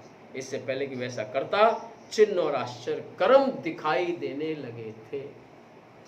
ध्यान दीजिए, जब इस्राएल बंधुआई में से छूट कर आया, वह मिस्र में बंधुआई में था। इससे पहले कि परमेश्वर इस्राएल से लेश मात्र भी व्यवहार करता, उसने सबसे पहला काम यह किया कि उसने एक परम अलौकिक चिन्ह करके दिखाया, ताकि वह दिखाए कि वह सर्व सामर्थी है, वह अभी भी जीवता है। उस दिन के लोगों ने सोचा था कि परमेश्वर तो वजूद से बाहर हो गया है, और वो दूसरे देवताओं को मिस्र में मानने लगे थे। और ये चीज़ थी, मिस्री लोग तो आप जानते हैं अन्य जातियों के लिए कि जैसा वो बिल्कुल परमेश्वर की उससे बाहर हो गए थे, मूर्तियों के पूजने लगे थे, नक्षत्रों को पूजने लगे थे। आप देखें जैसा आज लोग सोचते हैं, परंतु परमेश्वर अभी भी सर्वसामर्थी है, वह अभी भी चमत्कारित काम करता है। उन्होंने सोचा था कि परमेश्वर तो अस्तित्व से बाहर हो गया है, परंतु ठीक उसी समय के दौरान परमेश्वर एक गरीब नम्र लेवी परिवार के पास नीचे आया, और उनके यहाँ एक पुत्र का जन्म हुआ, जो कि आगे चलकर छुड़ानेहारा बना। अब जानते हैं, और कोई नहीं, मूसा था। उस नन्हे मूसा को किश्ती में छिपाया गया था। कैसे उन्होंने उसे नदी के में से बाहर निकाला गया। वहां पर मगरमच्छों तथा ऐसे दूसरे जीवों के बीच में एक चमत्कारित काम किए गए थे। चमत्कारी तो था, जिस नदी के अंदर बहुत बड़े बड़े मगरमच्छ और घड़ियाल थे। आप जाने, मूसा वहां से बचकर, आप समझ लीजिए, मैं इस बात को समझ सकता हूँ कि परमेश्वर ने उनके मुंहों को बंद कर दिया, जैसे डैनियल का, जब वो शेरों की मान में थे तो शेरों का मुंह बंद किया था। एक चमत्कार था ये, क्योंकि कुछ होने जा रहा था। खुदा ने कैसे उस समय के दौरान मूसा को बचाए रखा था, कैसे उसने ऐसा तब किया था जब लोगों ने सोच लिया था कि आश्चर्य का दिन तो बीत चुके, मिस्रियों के ऊपर कोई असर नहीं था, वो कोई परमेश्वर का मिशन नहीं। वो कहते थे हमारा तो अगला जन्म भी है और फिरौन जो है वो हमारा अगला, वो बहुत सा वो थ्योरी है, उस चीज़ में मैं नहीं जाऊँगा, लेकिन आप जाने। परंतु वे एक समय संगम पर थे, जंक्शन ऑफ टाइम पर थे। उनके पास वचन भी था, उनके पास यूसुफ की हड्डियां भी थी। जी हाँ, वे चिन्ह ही थी कि परमेश्वर अभी भी रहता है और राज्य करता है। इसके अलावा उनके पास वचन था, उनके पास ऐसा सर्वसामर्थी परमेश्वर था जो कभी विफल नहीं हो सकता, जो कि कल आज और युगानुग एक सा है, और वही उन सबके मध्य में खड़ा हुआ था। 40 वर्ष की आयु में जब मूसा रेगिस्तान की छोर पर खड़ा हुआ था, भाग गया था, तो परमेश्वर एक दूत के रूप में नीचे आया, और इससे पहले कि परमेश्वर मिस्र का सर्वनाश करता, अपनी औलादों को खींचकर बाहर निकालता, संपूर्ण समय के प्रबंध को बदलता, वह धरती पर दिखाई दिया, और उसने अपने दूत को निर्धन, गरीब, जरूरतमंद के पास भेजा था, यानी मूसा के माँ बाप के पास। कैसे मूसा एक लाठी लेकर उससे एक आश्चर्य कर्म दिखा सका था, कैसे वह अपने हाथों को अपनी छाती में ढांप कर रख सका और कोढ़ से चंगा हो सका था। आप समझ रहे हैं बात को? चिन्ह और चमत्कार चालू हो गए थे। गौर से देखिए कि आप समझ सकते हैं कैसे 7 साल का लड़का उस दर्शन को देख सकता था कि एक पुल गिर रहा है और दूसरा पुल उसके बराबर में बनाया गया है, और उस पुल को बनाते समय में 17 लोग उसके अंदर से गिरे, 16 गिरे हैं और 17वां जो है वो बचा। ध्यान दीजिए, इस बात को देखिए, 70वें को ध्यान दीजिए, 17 लोग, 16 गिर कर मर चुके। कि क्या था? एक समय का परिवर्तन, एक दोराहा मिला था। ना बदलने वाला महान परमेश्वर अपनी ना बदलने वाली रीत में था, जिसने उस बीते हुए समय के संगमों पर उन कामों को किया था, वह इस वक्त कितना ज़्यादा करेगा, इस वक्त कितना ज़्यादा करेगा जिसने ऐसे काम किए, जबकि अधोलोक अपनी चरम सीमा पर है और यहाँ पर अंत का समय है। वह तो एक सा है। इंसान की अतार्किक का मतलब होता है जो तर्क नहीं कर सकती सोच, उस चमत्कार को कभी भी समझ नहीं सकती है। आपको तो सर्व सामर्थ्य के संपर्क में आना ही होता है। जब आप ऐसा करते हैं, परम अलौकिक के ही संपर्क में होते हैं। आपका जीवन बदल जाता है, आपकी सोच बदल जाती है, आपका दिमाग बदल जाता है, आपको अलग ही बना दिया जाता है। हालेलुया। आपकी बीमारियां गायब हो जाती हैं, परमेश्वर की महान सामर्थ आपके अंदर चलती और फिरती है। आमीन। क्या आप समझ पा रहे हैं इस बात को?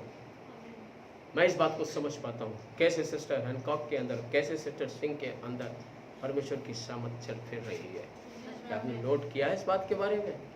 इतनी उम्र में जाते जाते लोग जो है कितनी बीमारियों के शिकार हो जाते हैं। उन दोनों को देख लीजिए, उन्हें क्या, मुझे देख लीजिए। परमेश्वर की सामर्थ चलती फिरती आपके सामने है। इसके अलावा और परमेश्वर कौन से चमत्कार दिखाएगा? आप देख लीजिए, भाई रॉबिन्सन की लड़की को जो है पेनक्रिएटाइटिस नाम की बीमारी हुई थी, जिसमें सिर्फ चंद घंटों के अंदर आदमी सफा हो जाता है। वो तो बच्चा था, और कैसे प्रार्थना का उत्तर आया और वो लड़की आज खड़ी है। वो परमेश्वर चल रहा है कहाँ? इन मिट्टी के बर्तनों के अंदर उसने उस असीम धन को छिपा कर रखा है। आप इसके बारे में गौर से समझने की कोशिश करें। समय का जंक्शन है नहीं है, जंक्शन ऑफ टाइम, इसको देखने की कोशिश करें। वो महान सामर्थ उस जगह थी, मूसा बचाया गया उन सैनिकों के द्वारा, उन्हें नहीं देखा। बता, आप जरा गौर से देखें, वहां पर उसकी माँ ने छिपा कर रखा था उसे अपने घर के अंदर। कैसे उसकी आवाज़ सुनाई नहीं दी, बच्चे के रोने की आवाज़, बच्चे के हंसने की आवाज़, खिलखिलाने की आवाज़। आप सोचें इसके बारे में। फिर उसके बाद जब ऐसी स्थितियां आई तो आप देखें कि उसे उस टोकरी में रखकर और उसे जो है बहाया गया, और वहाँ पर परमेश्वर ने उसे स्टेयर आउट किया, यानी परमेश्वर ही लेकर गया। अगर आप अपने जीवन में देखेंगे पीछे उठाकर, तो पाएंगे कि परमेश्वर आपको कैसे निकालता हुआ उस संसार की तमाम घटनाओं, तमाम समाज से, तमाम लोगों से निकालता हुआ किस तरह से आज इस जगह पर लेकर आया है। हालेलुया। ये चिन्ह नहीं तो और क्या है, ये आश्चर्य कर्म नहीं तो और क्या है। देखिए मूसा को जब उस झाड़ी पे आमने सामने उस सर्वशक्तिमान परमेश्वर को देखा और सुना, परमेश्वर को सिर्फ इतने से ही तसल्ली नहीं हुई। आप देखें, ध्यान रखिएगा, अगर आपको लाया है तो परमेश्वर को इतने से ही तसल्ली नहीं है। हाँ वही ले आए, प्रकट कर दिया, अंत समय में आ गए, नबी को जान लिया, मैसेजेस पढ़ लिए, नहीं। वह मूसा को बस केवल मूसा को एक संदेश दे दे, नीचे भेज दे और सिर्फ मिस्रियों को प्रचार कर दे, इसराइलियों को प्रचार कर दे। परमेश्वर जो सर्व सामर्थ्य है, आसन करने वाला है, बस ऐसा परमेश्वर नहीं है कि इसे सिर्फ एक इंसान पर प्रकट करे, ध्यान रखिएगा। परंतु उसने कहा इन चिन्हों को ले ले और इन्हें वहां दिखा, मैं तेरे संग रहूंगा। मूसा बहुत बहाना बना रहे थे, मैं तेरे साथ जा, ये प्रकट होना है आपके जरिए, मेरे जरिए। आज ये समय शाहजहांपुर के अंदर प्रकट होने का समय आ गया है। बदलाव जंक्शन आ गया, एक समय आ गया जब सब कुछ घटित हो, परंतु इससे पहले कि कुछ घटित हो परमेश्वर अपनी चेतावनी देता है। मैं अभी भी यहोवा हूँ, मैं अभी भी जिंदा हूँ, मैं सर्व सामर्थी हूँ और आश्चर्य करने वाला परमेश्वर हूँ। ध्यान रखिए, आप इस पर ध्यान दें। जबकि चमत्कारिक कार्य किया जाता है तो हर बार शैतान वहाँ पर उसकी नकल करने के लिए मौजूद रहता है।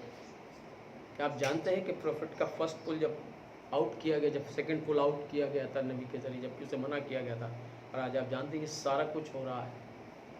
आप जानते हैं प्रॉफिट कहता था वो बहन खड़ी हो जाए, वो सामने, वो पीछे जो है वो फलानी वाली बहन या फलाना वाला भाई या वो भाई और वो भाई ऐसे करके बुलाता था। आप जानते हैं इसकी नकल हो गई, हमारे सामने हुई, मैं इसका गवाह हूँ। हमारे पड़ोस में एक मीटिंग हुई, एक बुलाए गए, एक आए थे जो अपने आप को प्रॉफिट कहते थे, और हुआ क्या आप समझिए, ये मनुष्य की बात है। परमेश्वर इसे अगर प्रकट करता तो सच होता, और वहीं से समझ गए कि ये जो हैं झूठे जो हैं वो भविष्यवक्ता हैं, झूठे जो हैं वो प्रॉफिट हैं। कैसे? मैं जो था कुर्सी पर किनारे बैठा हुआ था, उनके लेफ्ट साइड की जो रो थी उसमें आगे से तीसरी सीट पर मैं सबसे किनारे वाली इधर की तरफ कुर्सी पर जो था बैठा था। और उन प्रॉफिट महोदय जब आए तो उनसे जो लेकर आए थे दिल्ली से, उस भाई ने शायद मुझको कुछ दिखाया, और दिखाने के बाद उन्होंने ऐसे आंखों को थोड़ा सा ऊपर किया और बताया होगा हमारे बारे में हम कौन है। नया चेहरा देखने के बाद जो है उन्हें पूछा होगा, उन्होंने जो लाए थे दिल्ली से बताया। मेरे ही बराबर में एक व्यक्ति बैठा था, एक कुर्सी खाली थी, उसके बाद एक व्यक्ति बैठा था, उसके बाद एक तीसरा व्यक्ति बैठा था, 4 कुर्सियां पड़ी हुई थी। तो उस रो के अंदर जो था, मैं किनारे पर बैठा हुआ था, बाइबल मेरे पास थी, वो खड़े हो गए और उसके बाद एकदम से उन्होंने जो है करते करते इधर करते रहे, उधर करते रहे, उधर करते रहे, उधर करते रहे। 2 बातों से हमने उन्हें पहचाना और उन्होंने सीधे सीधे कहा, वो भाई जो सीधे हाथ पर कोने पे बैठे हैं।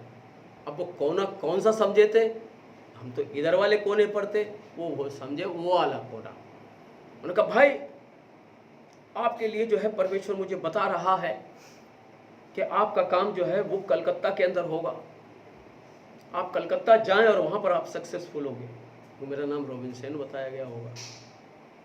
मैंने उस भाई को देखा, अब वो भाई तो यहाँ गांव का था, समझ में बात मेरी नहीं आई। मैंने कहा ये क्या कह रहे हैं, और भाई ऐसा और भाई वैसा, और एकदम 50 तरह की बातें जो वहाँ पर बोली।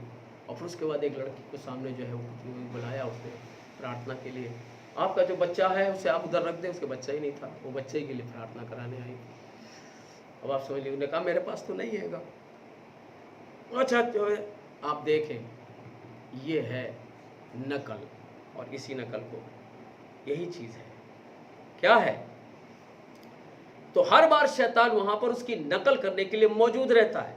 जैसा वह उस दिन में नकल कर रहा था, ठीक वैसे वह अभी भी आज भी नकल कर रहा है। समझ रहे हैं आप बात को? आप जानिए, जैसे आप प्रार्थना दुआ करते हैं, लोगों के अंदर भी जो है ये बातें जो है वो फैल रही हैं, प्रार्थनाएं और दुआएं। लेकिन क्या आप जानते हैं कि ये नकल है? क्या आप जानते हैं कि अन्य भाषाएं नकल हुई? क्या आप जानते हैं कि प्रार्थनाएं करना और ये करना सब नकल हैं? आप समझिए इस बात के बारे में। लेकिन जो सच्चा परमेश्वर का जन है वो परमेश्वर की सामर्थ्य को पहचानता है, आप देखें क्या हुआ, वहां पर यन्नेस और यमरेस नाम के भावी कहने आ रहे थे जो उठ खड़े हुए थे। वे भी अपनी लाठी फेंक सकते थे और सांप में बदल सकते थे, और उन्होंने ठीक वैसा ही किया था जैसा मूसा ने किया था, परंतु परमेश्वर ने इसकी पहचान कराई थी कि कौन परमेश्वर की तरफ से है और कौन परमेश्वर की तरफ से नहीं है। ध्यान रखिए, वे मरिया ला सकते थे परंतु वे दिव्य चंगाई नहीं कर सकते, क्योंकि परमेश्वर ही चंगा करने वाला है। वे फोड़े ला सकते हैं मगर वे उसे हटा नहीं सकते। परमेश्वर अपनी सामर्थ्य में वहाँ खड़ा हुआ था ताकि ये दिखाए कि असली सच्ची दिव्य चंगाई तो उसका ही चमत्कारिक काम है, ताकि साबित करे कि समय के दोराहे पर वही सामर्थी खड़ा है। हालेलुया। क्या आप जानते हैं कि हर बार जो है फिरौन जो है मूसा से कहता था इसे हटा, मैं लोगों को जाने दूंगा। आप मेरी बात को समझ रहे हैं? विपत्ति आई लेकिन वो हटा नहीं सके। आप समझिए, सांप की लाठी की सांप तो बना दिए थे लेकिन वो टिड्डियों को नहीं हटा सके, वो मेंढकों को नहीं हटा सके, वो नील के पानी को जो है वो साफ नहीं कर सके। हर बार फिरौन ने मूसा से यही कहा, बहाना बनाया था। ध्यान दीजिए, परमेश्वर प्रकट कर रहा था कि तुम्हारे देवता क्या हैं। प्रकट कर रहा था मिस्र के को बचाने वाले देवता क्या हैं, जो पानी का देवता है। ये लहू को जो है पानी बदल दे, नहीं हो पाया था। ध्यान रखें, वो आज भी वही परमेश्वर है। तुम दुआ करोगे तुम्हें प्रार्थना का उत्तर फौरन मिलेगा, और आज उत्तर हम प्रार्थना करते हैं और उत्तर हमारे पास फौरन जो है वो ऐसे से कहना चाहिए जो है जल्दी जो है वो आ जाता है। जैसे आजकल बोलते हैं कि तुरंत डाक जो आती है, स्पीड पोस्ट। आप समझ रहे हैं इस बात के बारे में? और यही है, केवल विश्वास करो, only believe, all things are possible. ध्यान रखें, इन अंत के दिनों में फिर ठीक वैसा ही होगा।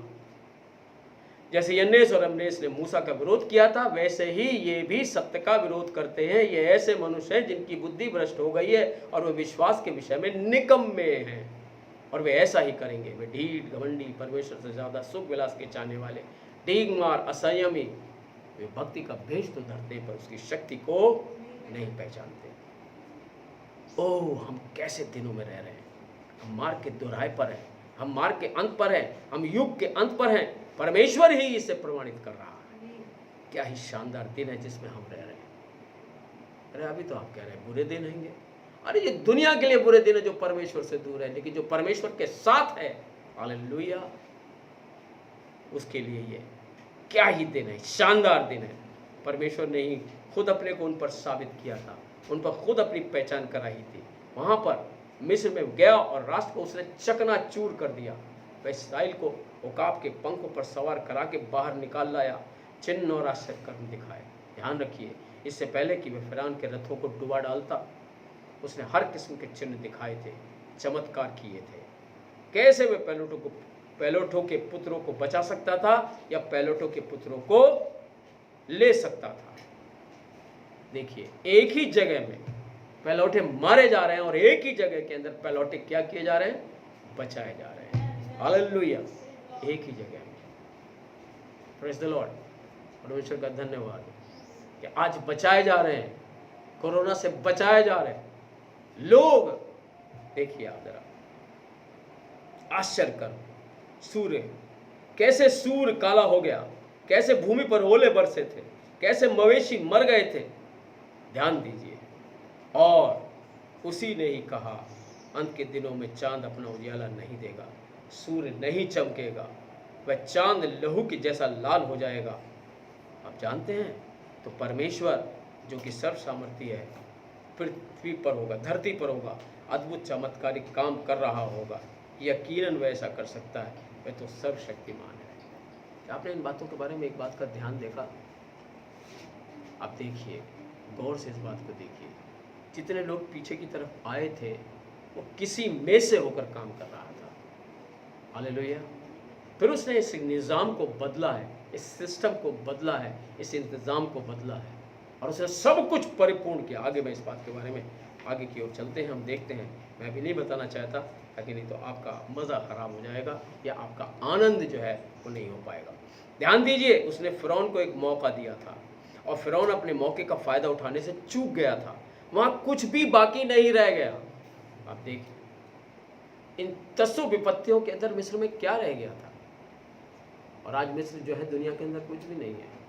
उस समय फ़िरौन के टाइम पर वो टॉप पर था, लेकिन आज वैसे भी उठाकर देख लीजिए।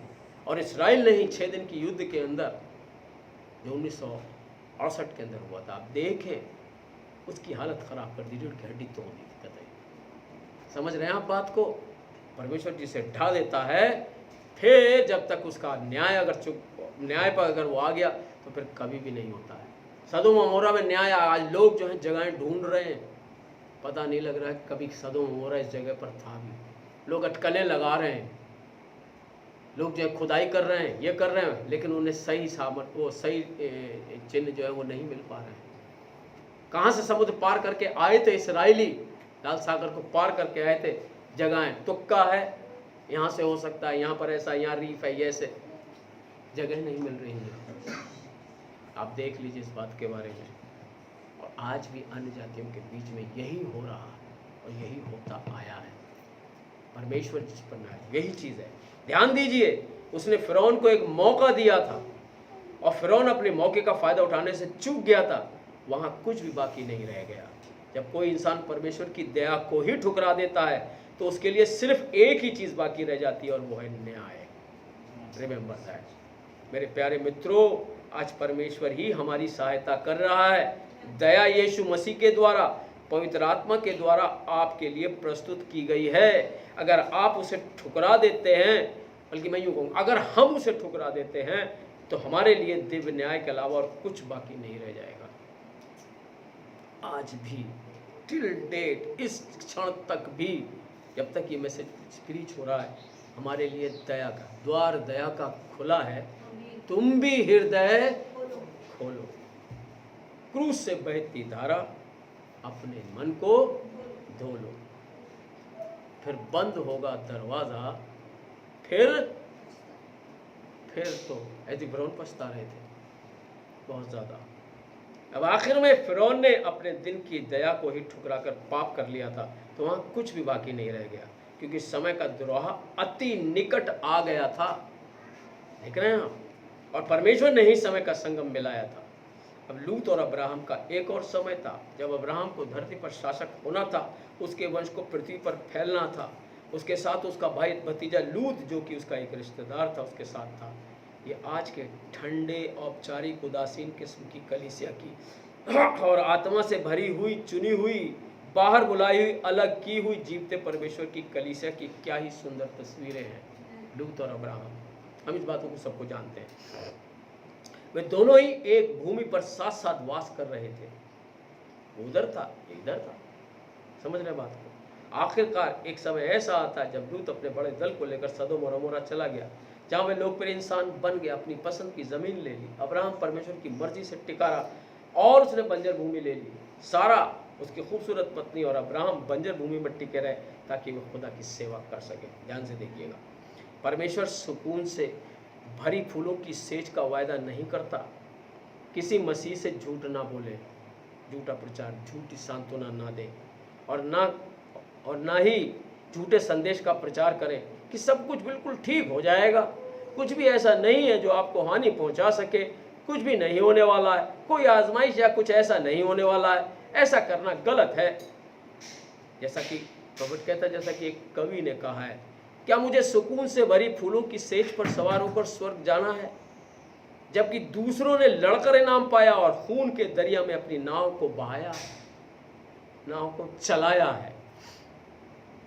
जी नहीं श्रीमान, ध्यान रखें, परमेश्वर सुकून और खुशहाली का वायदा नहीं करता, उसने तो अनुग्रह का वायदा किया है।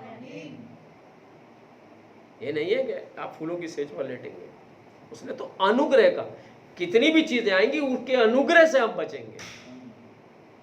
हालेलुया, कि वे हर बार संभाल लेगा। हालेलुया, ये अनुग्रह ही है जिसे हम निहार रहे हैं, जिसके तले हम पाए जा रहे हैं।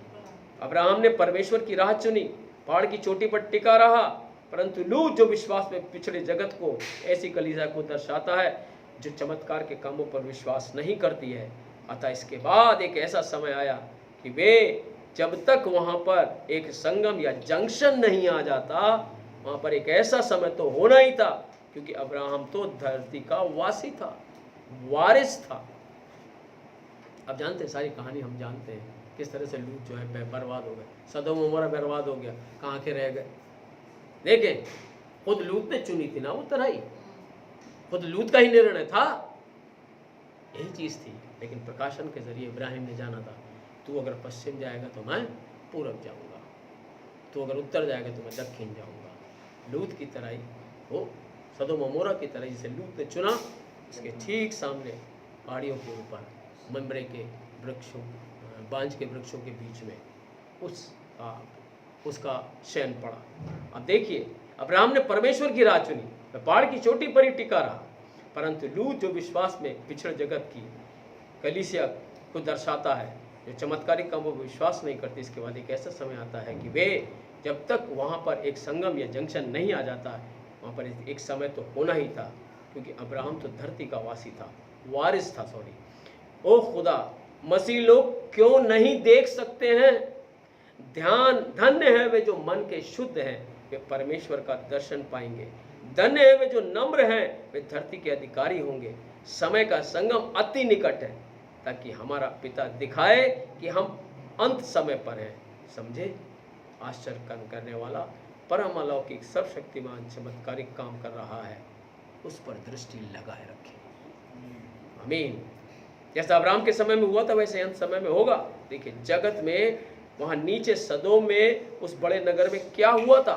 अब्राहम तंबू में रहता रहा था, वह तो सब वस्तुओं का वारिस भी था, एक तंबू में रहता था। एक कवि ने कहा, चाहे तंबू हो या भवन हो, मैं क्यों चिंता करूं। अब ध्यान दें, आप तो सब चीज़ों के वारिस हैं अगर आप मसीह में हैं। शर्त यही है, आप सब चीज़ों के वारिस हैं अगर आप मसीह में हैं। हम उसमें होकर सारी वस्तुओं के वारिस हैं और हम समय के संगम पर हैं। आमीन। परमेश्वर ने कैसे किया है इसे? लूत नीचे सदोम में था, दोगलापन बढ़ोतरी पर था, पुरुष समलैंगिक बन गए थे, दोगले हो चुके थे, मानवीय स्वभाव के कुदरती तौर तरीकों को दोगले तरीकों में बदल दिया गया था, सब कुछ तहस नहस कर दिया गया था। अब आप आज संसार पर दृष्टि डालकर देखें, सब कुछ समय का एक दोगला प्रबंध बनता चला जा रहा है। हर चीज गौर से देखिए। एक छोटा सा एग्जाम्पल है, हमारी माँ जब सोया पालक मेथी का साग बनाया करती थी तो पड़ोस तक में जो है खुशबू जाती थी। लेकिन आज अरहर की दाल में वो स्वाद नहीं रह गया जो हमने बचपन में सिर्फ दाल खाया करते थे। क्या है ये? दोगलापन। वो गेहूं नहीं रह गया जिसके अंदर ताकत थी, आज एक भूसा हो गया। हाइब्रिड। आप जानते हैं कि हाइब्रिडाइजेशन शैतान का सबसे बड़ा हथियार है कि किसी भी बीज को दोगला कर दो, वो अपनी शक्ति को बेकार कर देगा। और इसका सबसे बड़ा एग्जाम्पल जो है प्रॉफिट ने जो है वो दिया है। क्या दिया है? खच्चर। और यही चीज़ है, आपने बहुत समय से सुना इसके बारे में कि आज डिनोमिनेशन सिर्फ खच्चर पैदा कर रहे हैं।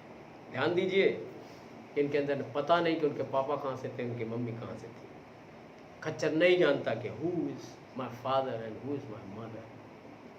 ध्यान से देखिए, संसार पर दृष्टि डालकर देखें कि हर एक प्रबंध दोगला बनता चला जा रहा है, जिसने जिंदगी का असली तौर तरीका ही दोगला व दूषित बना डाला है। परमेश्वर ने उन्हें बर्बादी के लिए छोड़ दिया। उनके जीवन इतने ज़्यादा दूषित और बिगड़ चुके हैं कि वे कुदरती स्त्री और पुरुष बिल्कुल भी नहीं रह गए। शैतान ने उन्हें इस कदर ज़्यादा जकड़ कर रखा हुआ है, नेचुरल नहीं है। बहुत सी बातें करने को कह सकते हैं, इसमें बहुत समय तक बोला जा सकता है, इसे बहुत समय तक एक्सप्लेन किया जा सकता है, लेकिन परमेश्वर ने मुझे और आपको समझने की समझ दी है। हालेलुया। इस जंक्शन पर दृष्टि डालें जो सदोम और अमोरा में आ पहुंचा था। समय के संगम पर दृष्टि डालिए। लोग शादी ब्याह कर रहे थे, क्या आप निशान देखते हैं? क्या हुआ था? ठीक उसी समय पर परमेश्वर के पास धरती पर एक भविष्यवक्ता था। जान रहे हैं? अंत समय से पहले। ये रही वो बात, सुनिए, अंत समय से पहले हमेशा ही ऐसा होता है। जब शैतान अपने नकलचियों को खोल देता है तो परमेश्वर भी अपने भविष्यवक्ताओं को भेजता है। अंत के दिनों में जब हम दर्शन देखेंगे, और मैं अपने दास और दासियों पर भी अपने आत्मा में से उंडेलूंगा। भविष्यवक्ता धरती पर फिर से दिखाई देंगे। अंत समय पर दर्शन देखने वाले धरती पर दिखाई देंगे।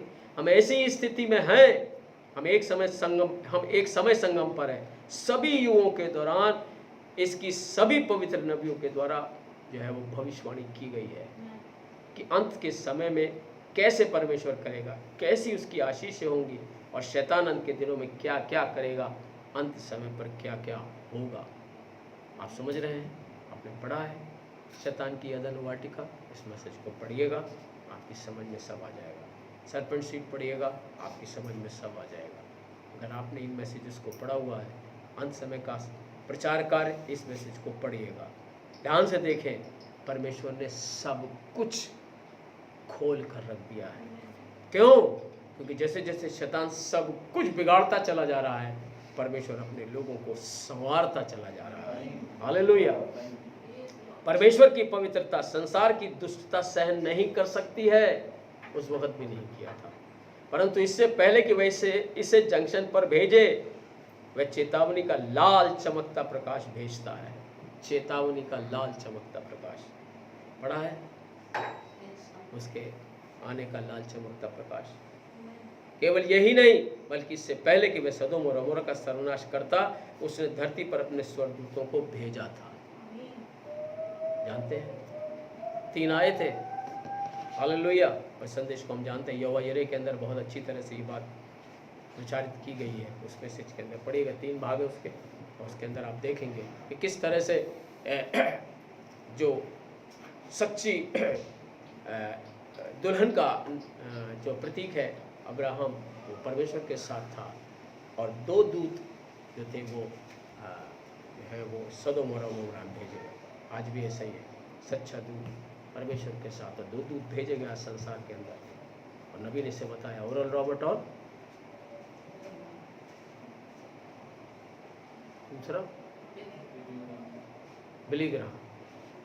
यस, लूत और उसके परिवार के लिए वो दूत भेजे गए, जिन्होंने खुद अपने को लोगों में मिला लिया था।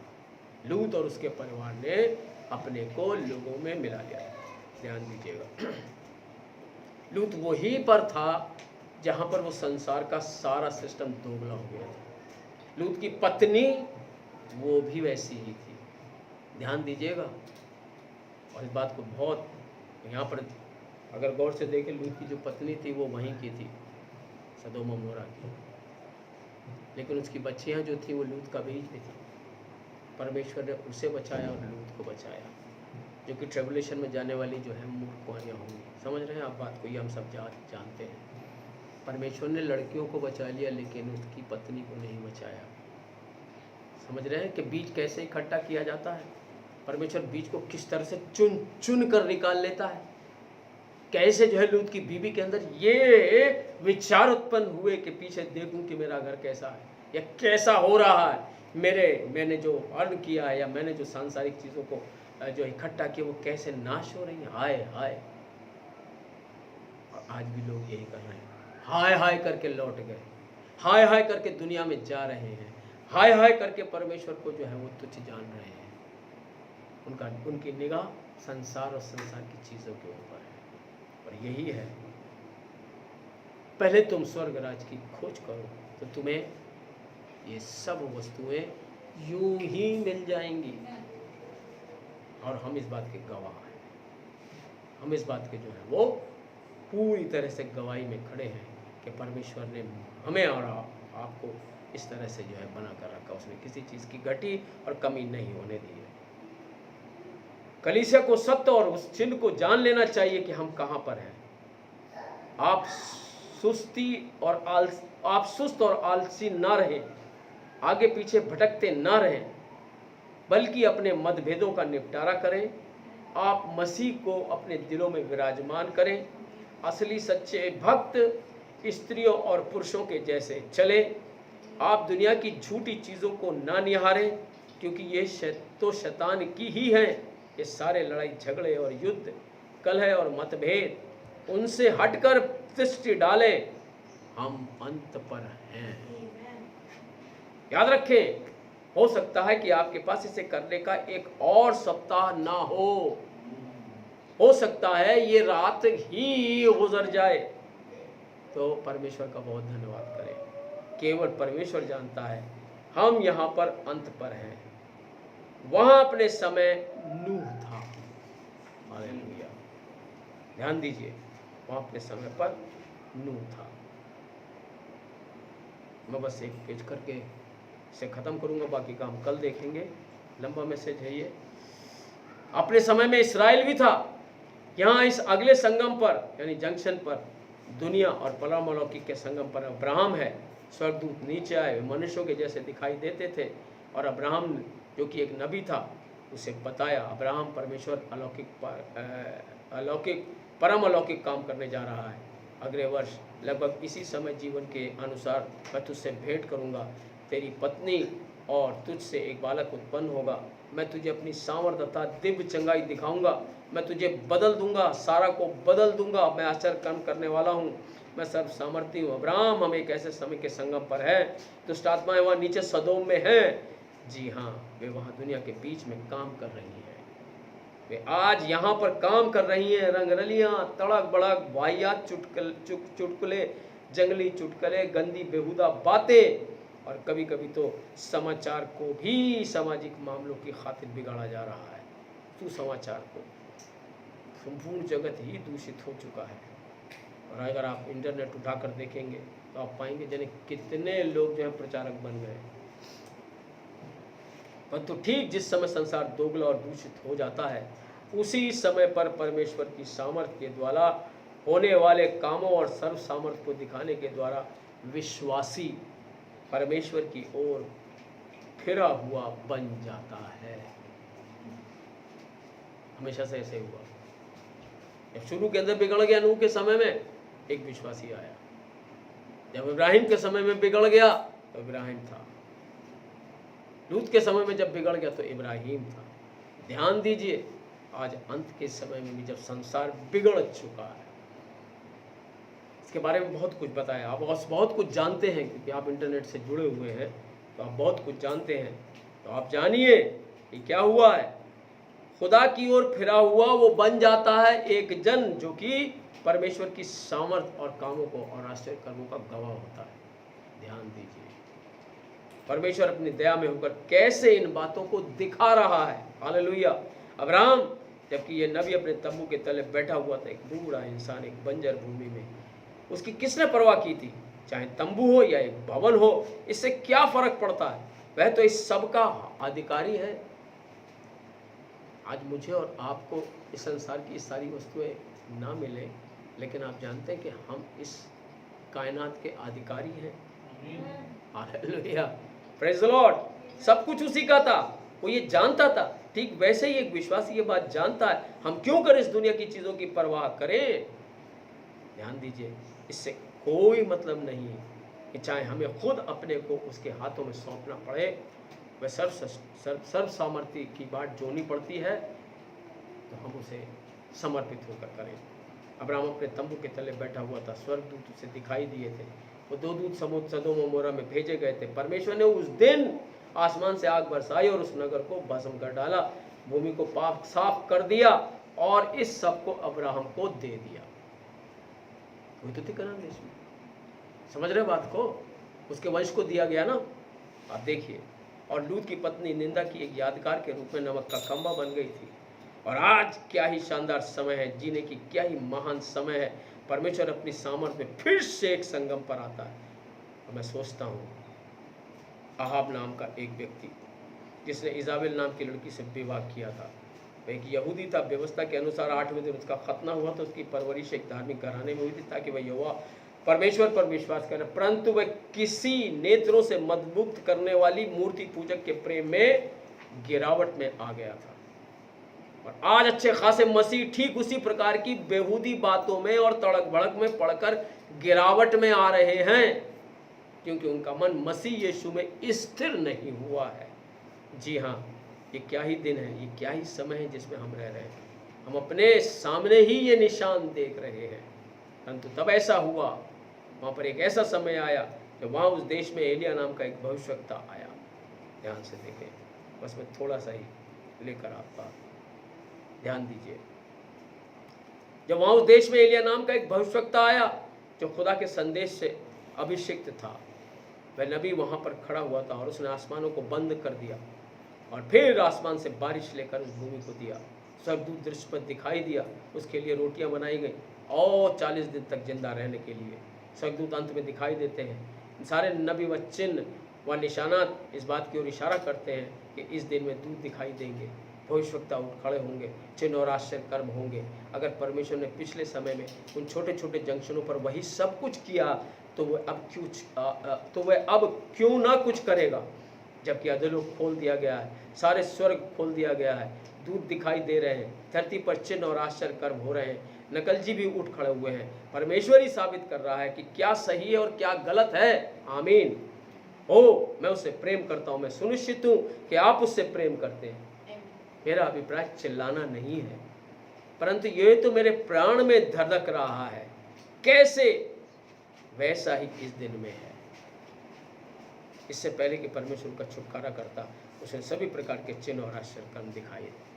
उसने कहा था अगर मैं परमेश्वर का जन हूं तो स्वर्ग से आग आ गिरे। एलिया ने सजाई थी वेदी। ध्यान से देखिए, हर बार किस प्रकार से आग बरसती है। देखिएगा हर बार नबी कैसे आते हैं, जांचिए, देखिए, वचन को, संदेशों को पढ़कर देखिए हर वक्त कैसे चमत्कारिक कार्य किए जाते हैं, किए गए हैं। देखिए परमेश्वर ने हर बार दोराहे पर, उससे पहले कभी नहीं, चंगाई में और सामर्थ्य में खुद अपनी पहचान किस प्रकार से कराई है। ठीक मार्गों के दोराहे पर, संगम पर, समय के प्रबंध पर, परिवर्तन पर, समय के परिवर्तन पर उसने यही किया है। आप ध्यान दें और इस चीज़ को याद रखें कि वास्तव में परमेश्वर जो हमारा सब कुछ करने वाला है। इसके आगे हम और कुछ देखेंगे जो इस संदेश के अंदर परमेश्वर ने दिया है। क्या हम आज इन चिन्हों को पहचान सकते हैं कि हम किस समय के संगम पर खड़े हुए हैं। हालेलुया। परमेश्वर आप सबको आशीष दे। आइए हम सब खड़े हो जाएंगे, प्रार्थना में अपने सरों को झुकाएंगे।